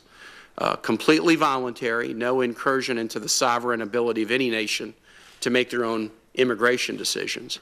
But the Trump administration announced in early December that the U.S. was pulling out of the discussion, citing sovereignty as a reason, which was a non sequitur, since the entire idea around the Global Compact was that no nation would give up their sovereign ability to do anything, but that we would have a dialogue about how to deal with this significant security threat that you each identify in your written and, Director Coates, in your oral testimony.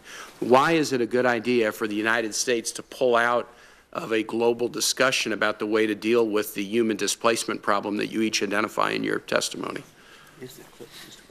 Senator, I'm not familiar with that particular decision, why that decision was made in a larger sense, so relative to what you were talking about. It's easy to look at the way we've conventionally done things, but it's also easy to see that they haven't always worked. I think there is we've seen potential upsides to some decisions that have been made and that have caused nations that we have either been adversaries or allies to change their position. Look at NATO. The criticism that came to the president for criticizing NATO has resulted in the fact that many nations now have come in line and agreed and said, look, yeah, you're right.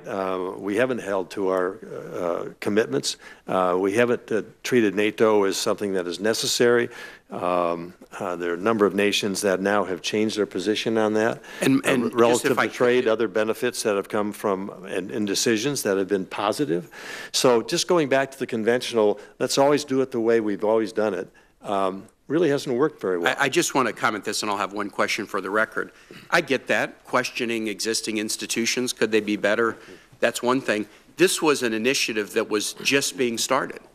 There was no history. There was no bad action. It was a decision by every nation in the world to meet beginning in Mexico in December of 2017 to talk about the human displacement problem that you each testified to is achieving real gravitas and significance, and the nation and the world needs to figure out how to deal with it. And the U.S. decided they did not even want to be at the table for the first discussion. So it wasn't a critique of what was being done. It was a unilateral decision that the U.S. would be a non-participant. And I can't see how that would benefit either the United States or the world, given your own testimony about the seriousness of the problem. Thank you, Mr. Chair. Senator Graham. Thank you both. Dan, thank you for serving in the role you're serving in. Your great counsel, the President General, thank you for your service. Let's see if I can sort of go over some highlights here. North Korea, is it still the policy of the United States to deny the North Korean regime the ability to hit America with a nuclear-tipped ICBM? Absolutely. Is that true, General? You agree with that? Yes, sir. All right. Denial, then, is different than containment. We've rejected the idea of giving them the capability and trying to contain it. Is that true, Senator Coates? Yes. And the reason is, if they get a bunch of capability, they're likely to sell it or share it. We've seen a history of that. Is that accurate? Yes, we have. Okay.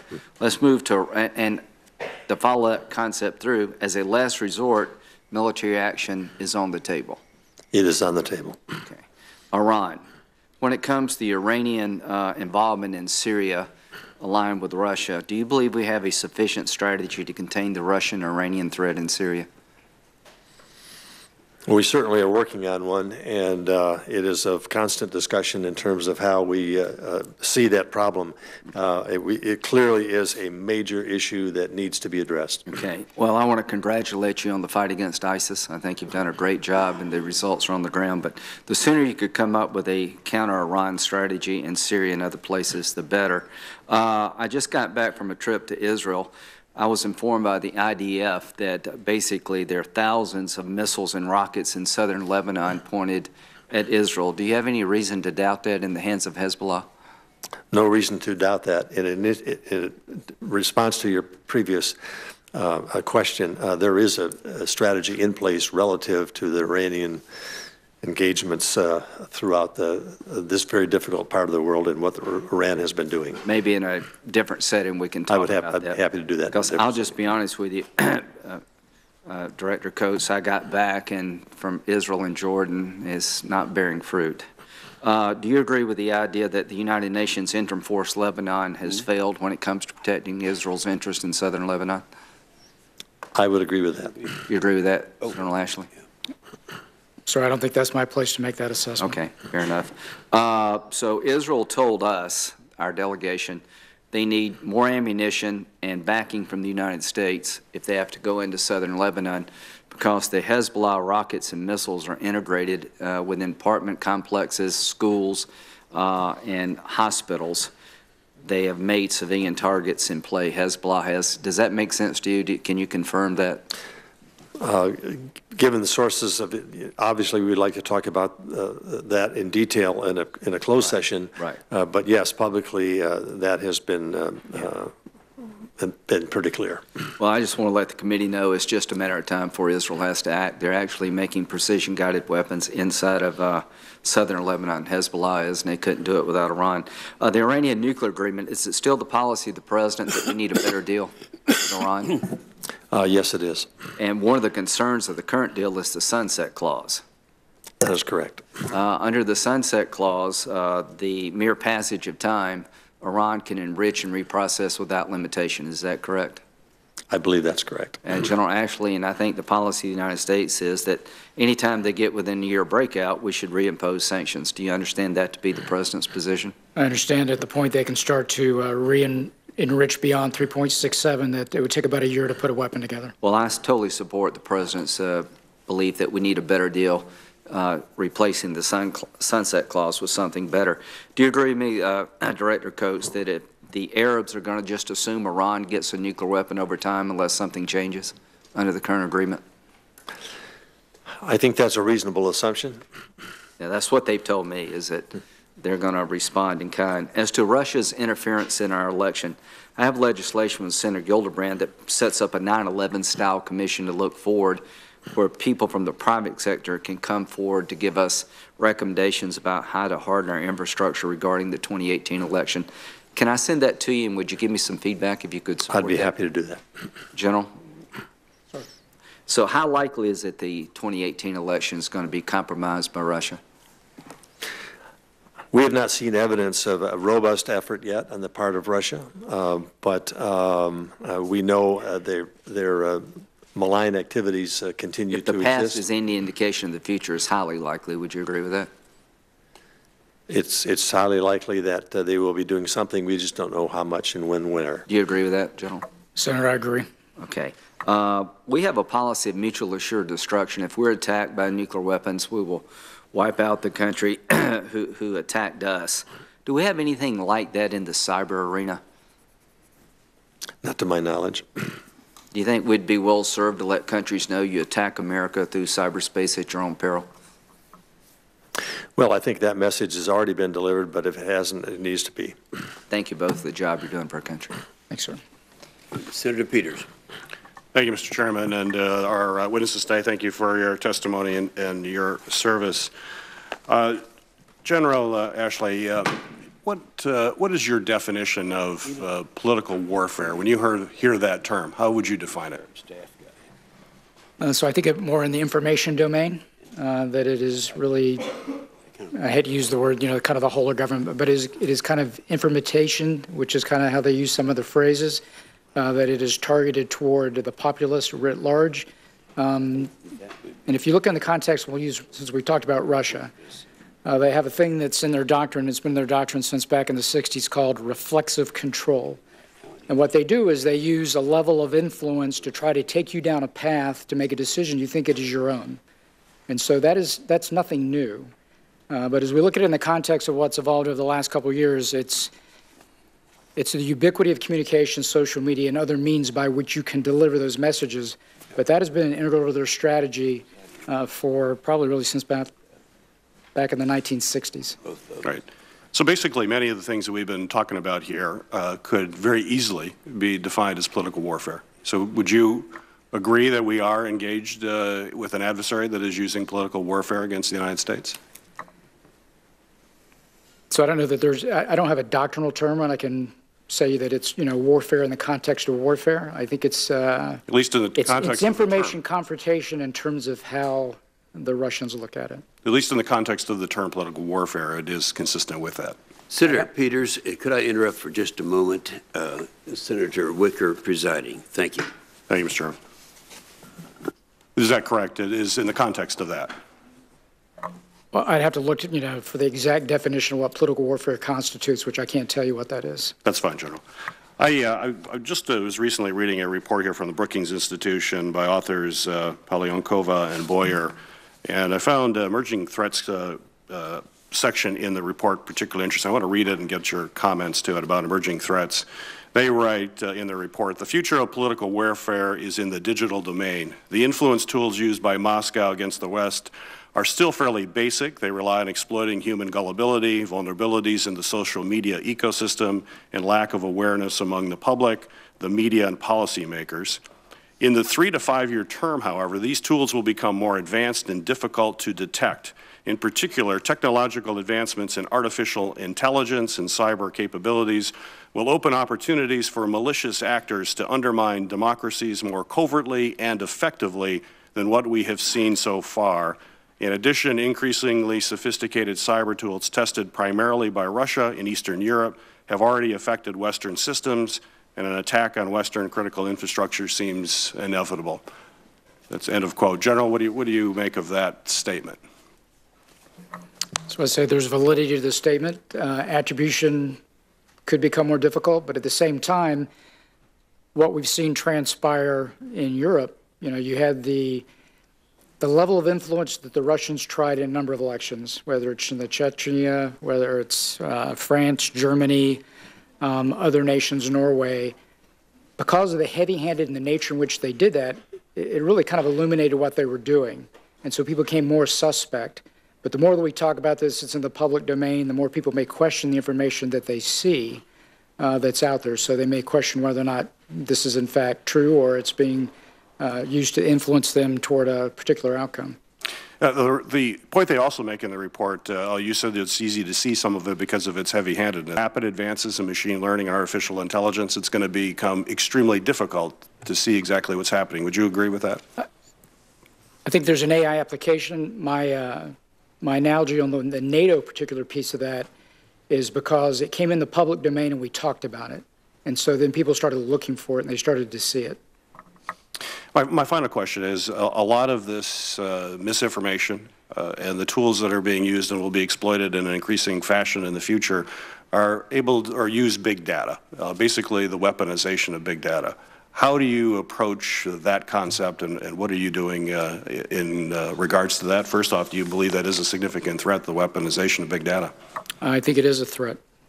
So part of that threat is to engage our social media platforms, Facebook, Twitter, other types of platforms that are engaged in that. Is the intelligence community, to both of you, is the intelligence community engaged in conversations with these platforms, understanding that we need to probably cooperate if we're going to be able to thwart this threat?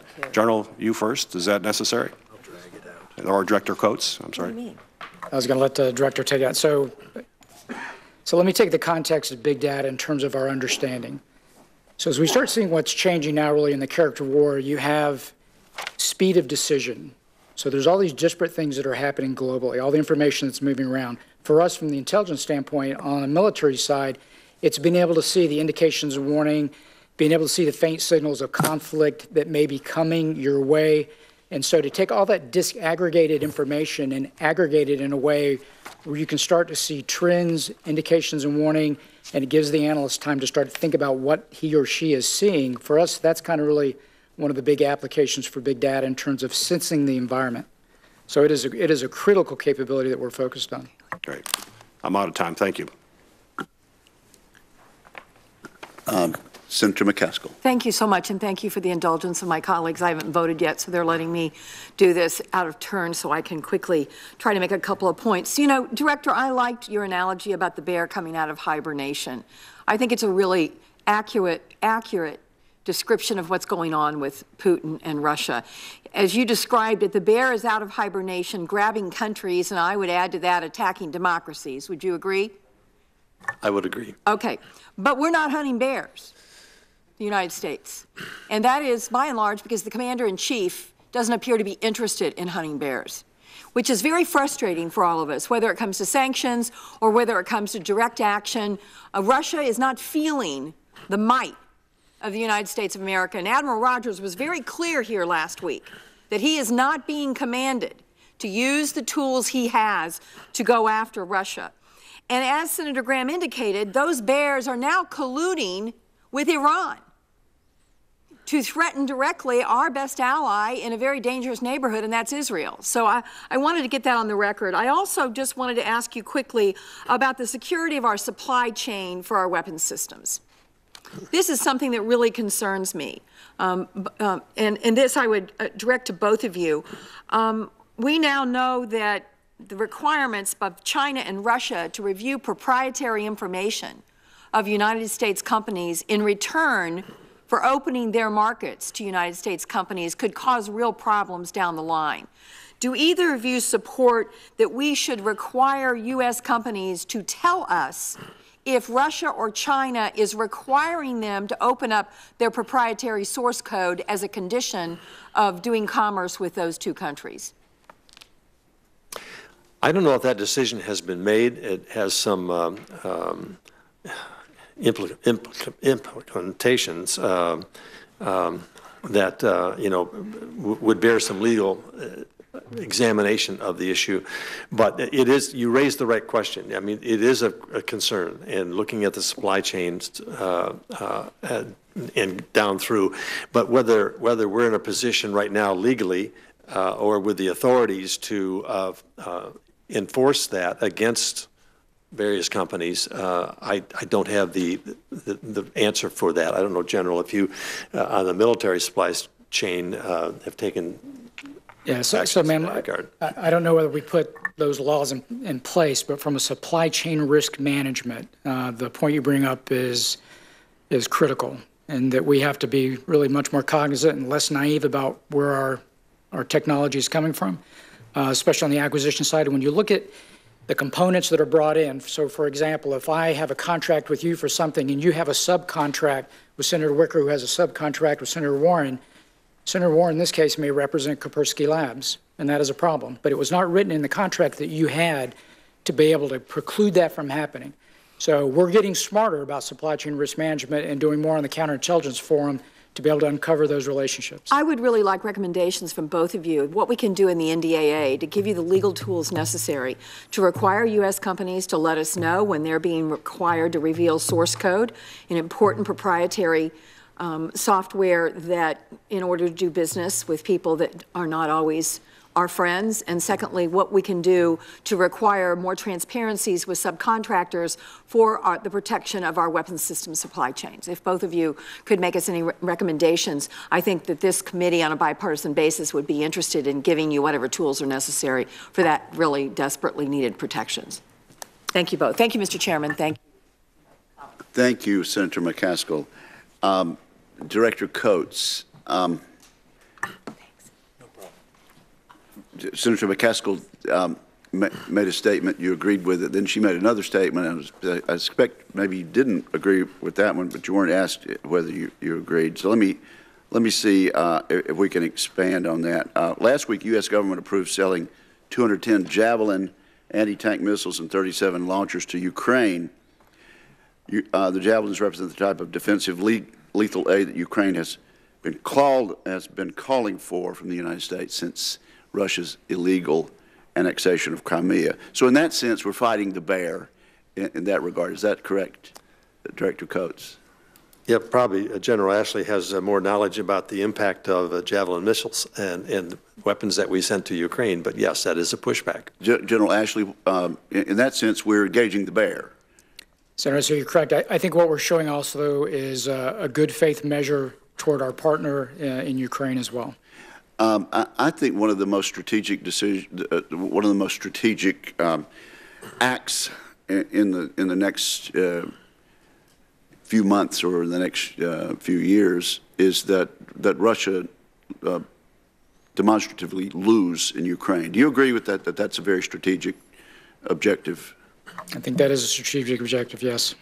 And also our national defense strategy now states that for long-term security competitions, our competition with China and Russia are foremost and the foremost priority for the Department of Defense. Is that correct? Sir, that is correct. And so in that case, I want to ask you, I would just observe we're engaging the bear and doing so in our very strategy. General Ashley, you were not quite as optimistic as Senator Inhofe when this hearing first began, when he asked you about North Korea. I expect that might be because you've seen this movie before. Is that correct? Senator, that's correct. We've watched. Would you care to expound on why exactly you don't share much optimism about the announcement yesterday from Kim Jong-un? Yes, sir. So staying at the unclassified level, everything that I've seen, everything that's reinforced my opinion, my assessment, albeit there is a great deal of opaqueness to the decision-making of Kim Jong-un, I've seen nothing to take me down a path to think that he's about ready to make a hard right turn. But that possibility is there. But I've seen nothing to tell me that there's sincerity in the talks that are about ready to kick off. Should we dismiss it out of hand, or would your advice to the President of the United States be to follow up with caution? I think you follow up with caution, you engage. Okay, now let me ask one other thing. There was a RAND study that came out in December, and we've had classified briefings that followed up on that. It was a public study, and basically it was very startling what they said. They said that under plausible scenarios, the United States could actually lose the next war. And they listed several reasons for this, one being that when we have to fight a war, we have to fight it so far away from home. But also they said that our adversaries are catching up with us in technology. Did you have a chance to look at that RAND study? Senator, I have not, but I will. Well, okay. Director Coates, have you looked at that study? I've not looked at that study, but we've seen a great deal of intelligence relative to the technological capabilities now available to nations which didn't have those capabilities before. There is a competition and there is a race, and the world is changing. Conventional warfare probably changed when we prevailed in Desert Storm. No country's going to line up tanks or infantry against us, given our capabilities that were demonstrated there. And so we've seen a lot of asymmetric types of threats and the use of technology to achieve those threats. So it's a different kind of warfare that we're engaged in. And I think, we're fully aware of that. Thanks to the Congress, the budget has been increased significantly to make up for some stuff that was pretty static for in the past administration. That's true, yes, and I think we're going to follow up on the 23rd of this month with an omnibus. But let me get back to you. Understanding, General Ashley, that you haven't not read the report, it was stunning, I think, to many Americans that that a report could say we could conceivably, under plausible conditions, lose the next war. What do you say to someone who would make that that flat statement? So I'd have to look at the context of the assessment. Is it one particular war? Is it multiple wars? Is it holding, deterring? I do agree with everything that Director Coates says in terms of closing the gaps and capabilities. Our opponents are going to come at us in a very asymmetric way. The technology gap is closing, and the fact that we have global commitments, it's hard to posture yourself everywhere in the globe, so you're always going to have that time distance where you're going to have to move, where you may be out of position when a conflict starts. Okay, well, General, thank you very much. Well, I'm going to ask you to take this as a question for record. We'll insert it at this point in the record. Would you look at that, at the unclassified RAND report? It came out about the 4th of January. Actually, I think it came out in December. Look at that and give us a brief response. Yes, sir. To the allegations, top line allegations made. Senator King. Thank you, Mr. Chairman. First, Director Coates, I want to compliment you and the members of your the community that you represent on the report that you have supplied to us. It is succinct and clear and troubling in some cases, which is what good intelligence will always be. Particularly on page 16 is an extraordinary statement about the effect of climate change on national security. The impacts of the long-term trends toward a warming climate, more air pollution, biodiversity loss, and water scarcity are likely to fuel economic and social discontent and possibly upheaval through 2018. Goes on to talk about the risk of humanitarian disasters, conflict, water and food shortage, population migration, labor shortfalls, price shocks, power outages, and a possibility of abrupt climate change. The notes indicate the current extinction rate is 100 to 1,000 times the natural extinction rate. I just want to point that out. This is clearly, as your report indicates, a serious issue of national security, is it not? It is an issue, but it always has been an issue. What happens to the environment, floods, hurricanes, et cetera. We're seeing some intensity of that lately. Well, this isn't talking about general environmental conditions. This is it's the past 115 years, I'm reading from your report, have been the warmest period in the history of modern civilization. The past few years have been the warmest years on record. And then it goes on to state. I would just hope that you would have the people that prepared this brief the Secretary of the EPA. Because I think this information is important. It's important to national security. We often talk about the risk of climate change in the context of environmentalism, but according to your analysis, it is also an issue that affects national security. It will increase migration patterns, conflict, famine, and the like, which is often how wars start. Another part of the report on page 7 talks about Iran and the Iran nuclear agreement, and there's an interesting phrase. It says,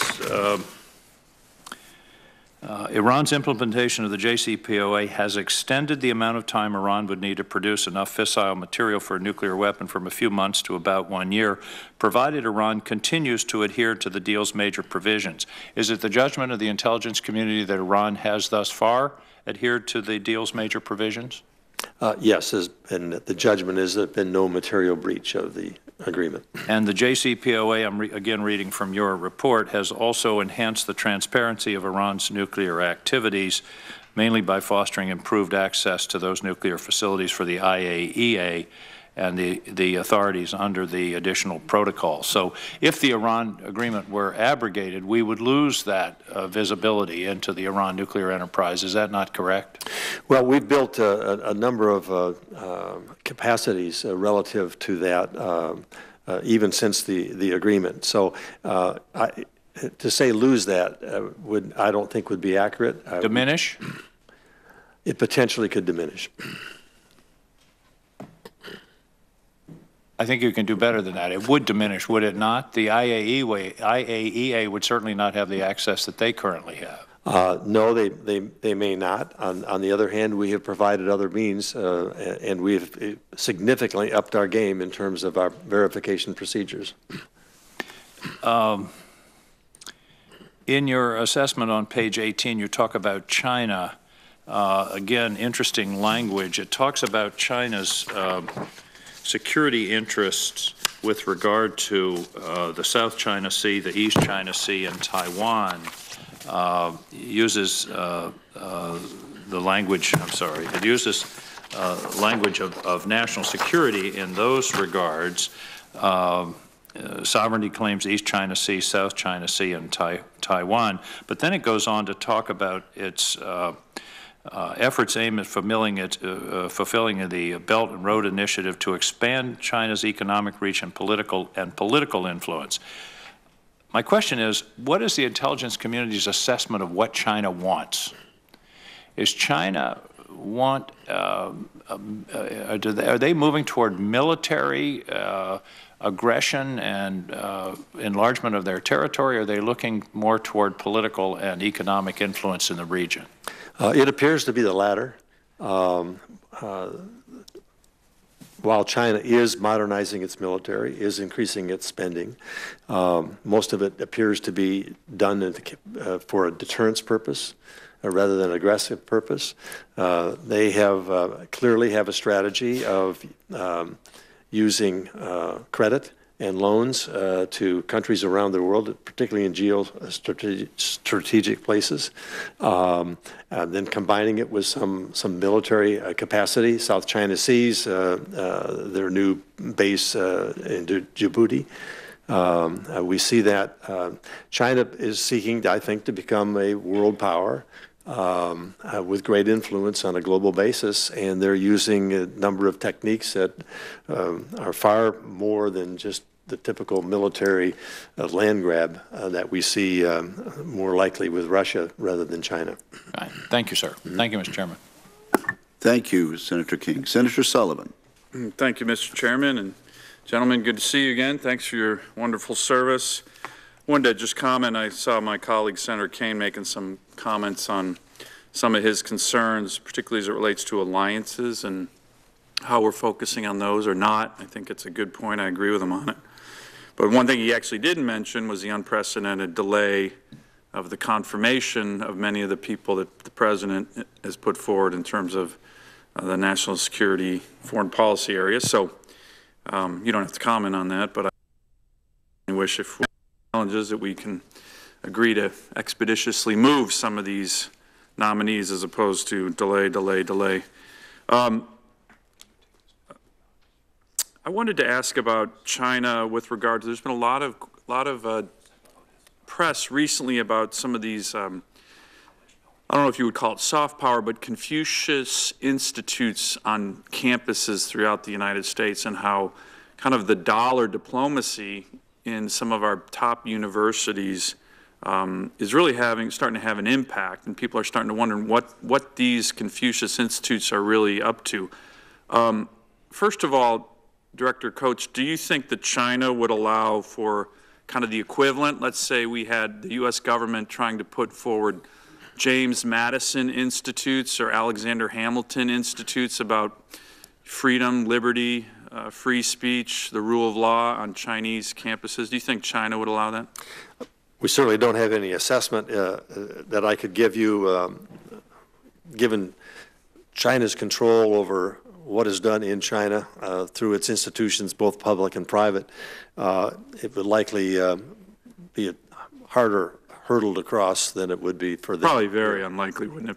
Probably very unlikely. What do you think these Confucius? Have you looked at what these Confucius institutes on some of our top campuses are trying to achieve, and what their goals are? Are they actually spying on Chinese students in university? Do we know what's going on?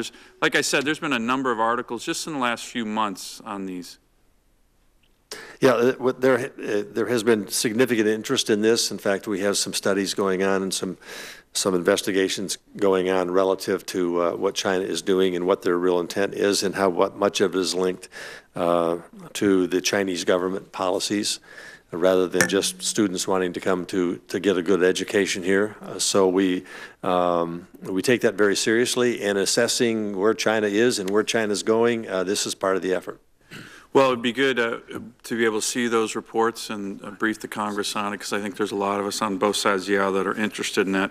I know you've had a lot of questions on North Korea. Let me try to be more specific. I'd like to get a sense of your confidence in the intelligence estimates with regard to the critical issue of North Korea's capability for long-range nuclear missiles that can hit all of the continental United States or just the western states, or I have a particular interest in the non-contiguous states, Alaska and Hawaii. What are your estimates right now of Kim Jong-un's ability to range all three of those geographic areas in our country?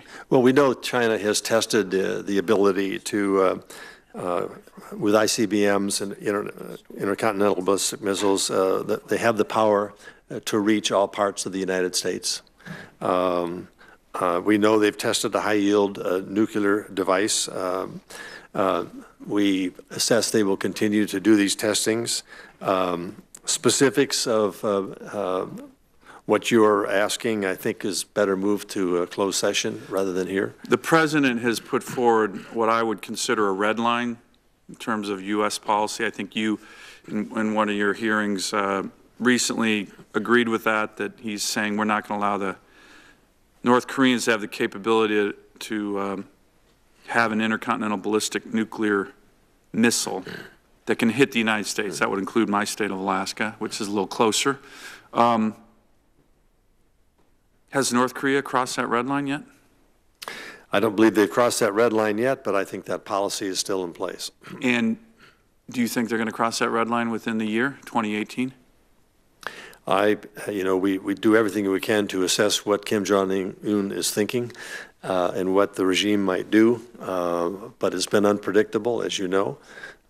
So that's just a matter. The message has been loud and clear. Is it likely that they'll cross that red line this year? I cannot assess that they would.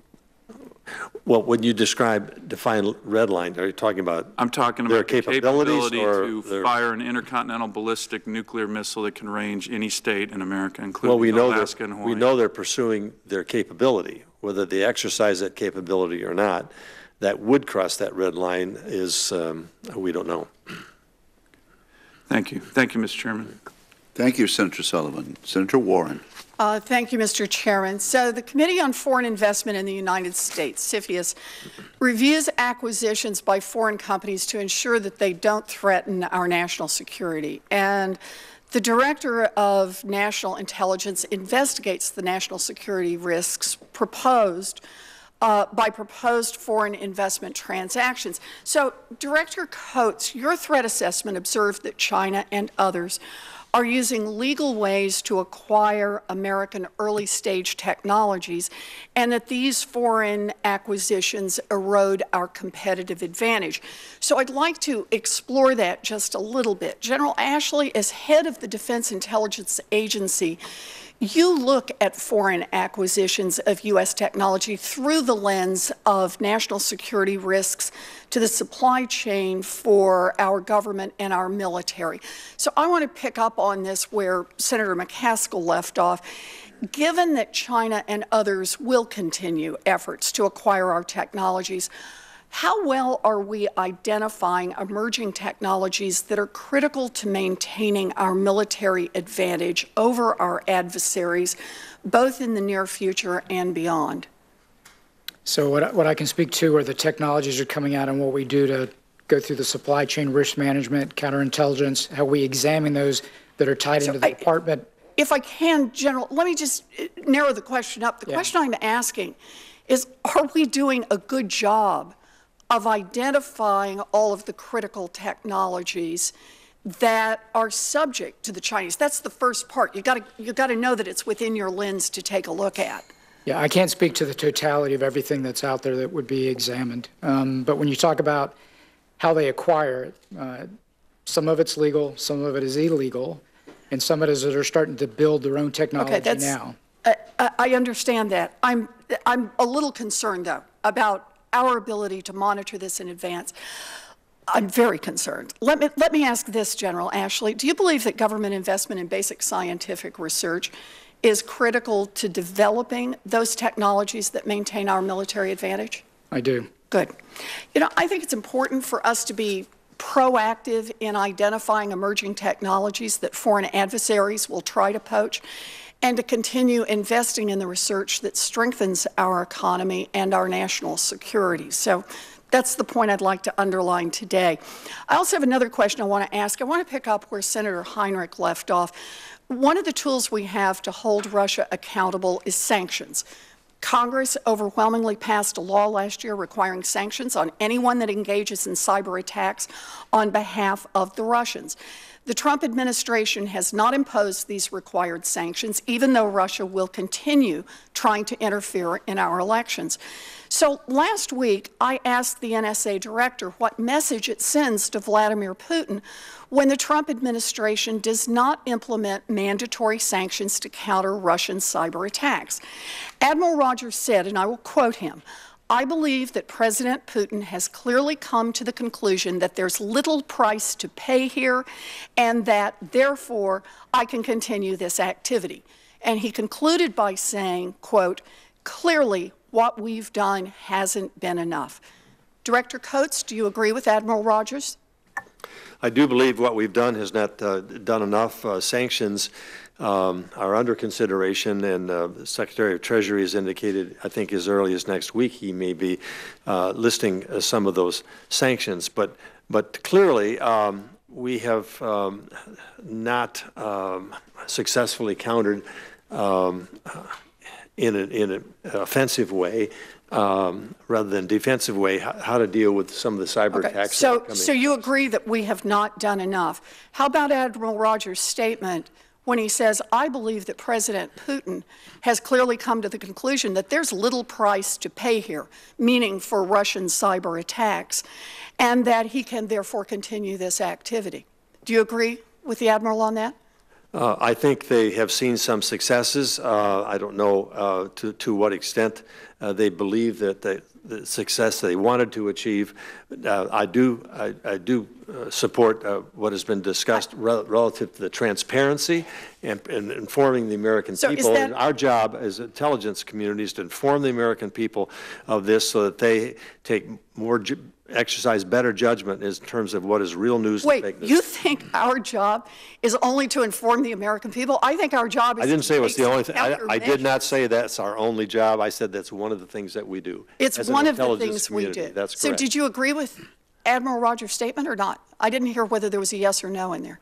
I said I think I do agree that there is more that we can do, and it's under consideration. So, you know, I don't care if you're a Democrat or a Republican. As Americans, we should all be appalled that Vladimir Putin thinks he gets to play a role in the outcome of our elections. I couldn't agree more. Good. We need to prevent that from ever happening again. And that's why transparency is really part of the effort. Well, I'm all for transparency, but if the Trump administration doesn't implement sanctions as required by Congress, then we are not using every tool we can to effectively deter Russia from undermining our democracy. And as I've said, Secretary Mnuchin is going to be announcing those, I believe, within a week. Eventually. Thank you, Mr. Chairman. Thank you, Mr. Chairman. Gentlemen, thank you for your service. Thank you for being here today. Director Coates, in your written testimony, you said, quote, "Iran remains the most prominent state sponsor of terrorism, providing financial aid, advanced weapons and tactics, and direction to militant and terrorist groups across the Middle East, and cultivating a network of operatives across the globe as a contingency to enable potential terrorist attacks. As you know, as part of the Obama nuclear deal, billions of dollars flowed into Iran, including $1.7 billion in unmarked cash delivered in pallets in the dark of night. In your judgment, has some of those billions of dollars, has some of that money been used to finance terrorist operations? Likely. What, in your judgment, is the greatest terrorist threat posed by Iran?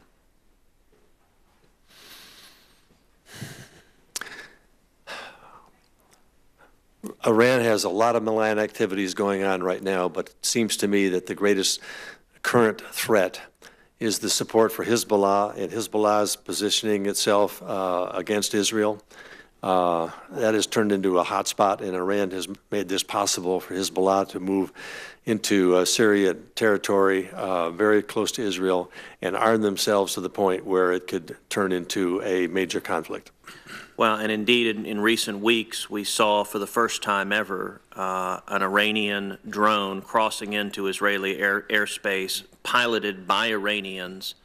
What do you see as the consequences that Iran now feels strong enough, belligerent enough to be directly leading attacks on Israel with Iranian weapons by Iranians?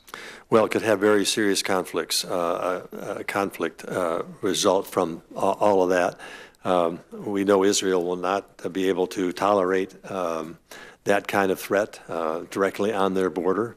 And so it's, I think it's a situation of significant concern. And is Iran continuing its research and development and testing of ICBM technology? They continue to develop and test their missiles. They claim it's not for that purpose, but there appears to be violations of UN security resolutions relative to what they're doing, and that is one of the malign activities that we're very concerned about. And the missiles they're testing, they're not merely short-range missiles that might strike Israel, but they also include ICBMs that could reach the United States of America. I'd like General Ashley to So what they have in the inventory are short-range ballistic and medium-range ballistic missiles. They do have a space launch vehicle, the Samorg, which they've tested a couple of times. The reliability is not there. So today, if you were to ask me, does Iran have an ICBM capability? They do not. Is that aspirational? Yes. Could they take that space launch vehicle and start working that toward an ICBM capability? They could, but that is many years out. Do we see indications of North Korea sharing their ICBM research and development with Iran? So from an Iranian standpoint in their ballistic missile program, really the seed corn of their ballistic missile program started back in the 80s in the Iran-Iraq war. It was the Scud technology, and really where Iran wants to be right now is self-sufficient.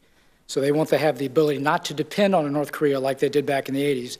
So they are self-sufficient in terms of how they're developing their program. Let's shift for a minute to North Korea.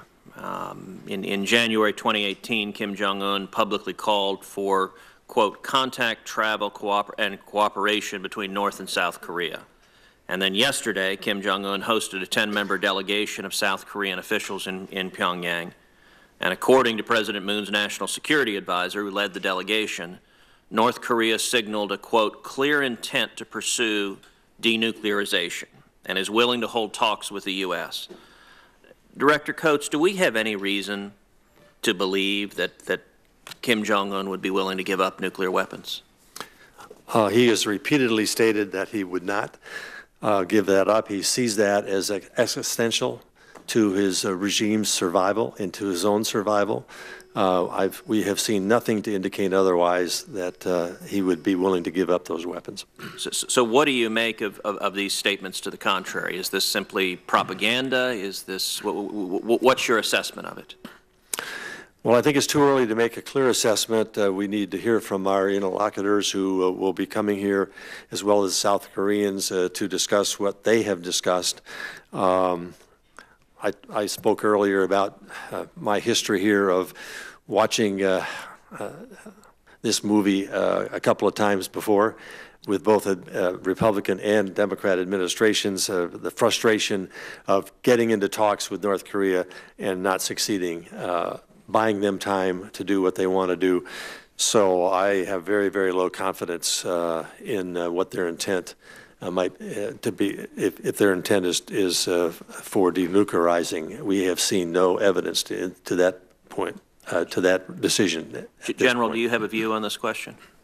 I agree with the director. I mean, everything we've seen leads us down a path that really the preservation of the regime from any kind of external threat is central to that weapons program.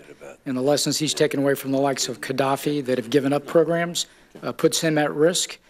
And it was surprising to see that in the paper this morning, and we'll see where the talks go. Thank you. Thank you, Senator Cruz. Let me make a comment about that, because I'm glad you brought that up, Senator Cruz. We talked about this earlier, and General Ashley and I had a disagreement about this. Let me tell you why I feel a little differently than both of you. I too have been here while you've been here, Dan, and we've listened to this, and we've seen this movie before and all that. But you got to keep in mind that Kim Jong-un just came off of 8 years with someone in, I say, a policy of appeasement from the Obama administration. And then all of a sudden, when the response came on the, pressing the button, and he responded in a very, very straightforward way, he being our president, then all of a sudden, the phone call went down to South Korea. Yeah, we want to participate with you in the Winter Olympics. And I was watching this because I was there at the time, not at the Winter Olympics, but I was in the South China Sea. And I thought, you know, that happening, and then, of course, what happened last night is something that is kind of unprecedented in coming forth and saying, under some conditions, he would follow the denuclearization. So I'm a little more optimistic than your hope springs eternal, Dan, but I do think, and I want to think, that this aggressive behavior of our president is going to have a positive effect on him. I think we would all like to think that, and I hope that that's the case. I just think we should go into this eyes wide open and look at the history of what has happened before we get too excited about this. Yeah, well, and I agree with that. I agree with that. Any further comments, Senator Reid? All right, we're going to go ahead before someone else comes in and release this crowd. Thank you.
Thank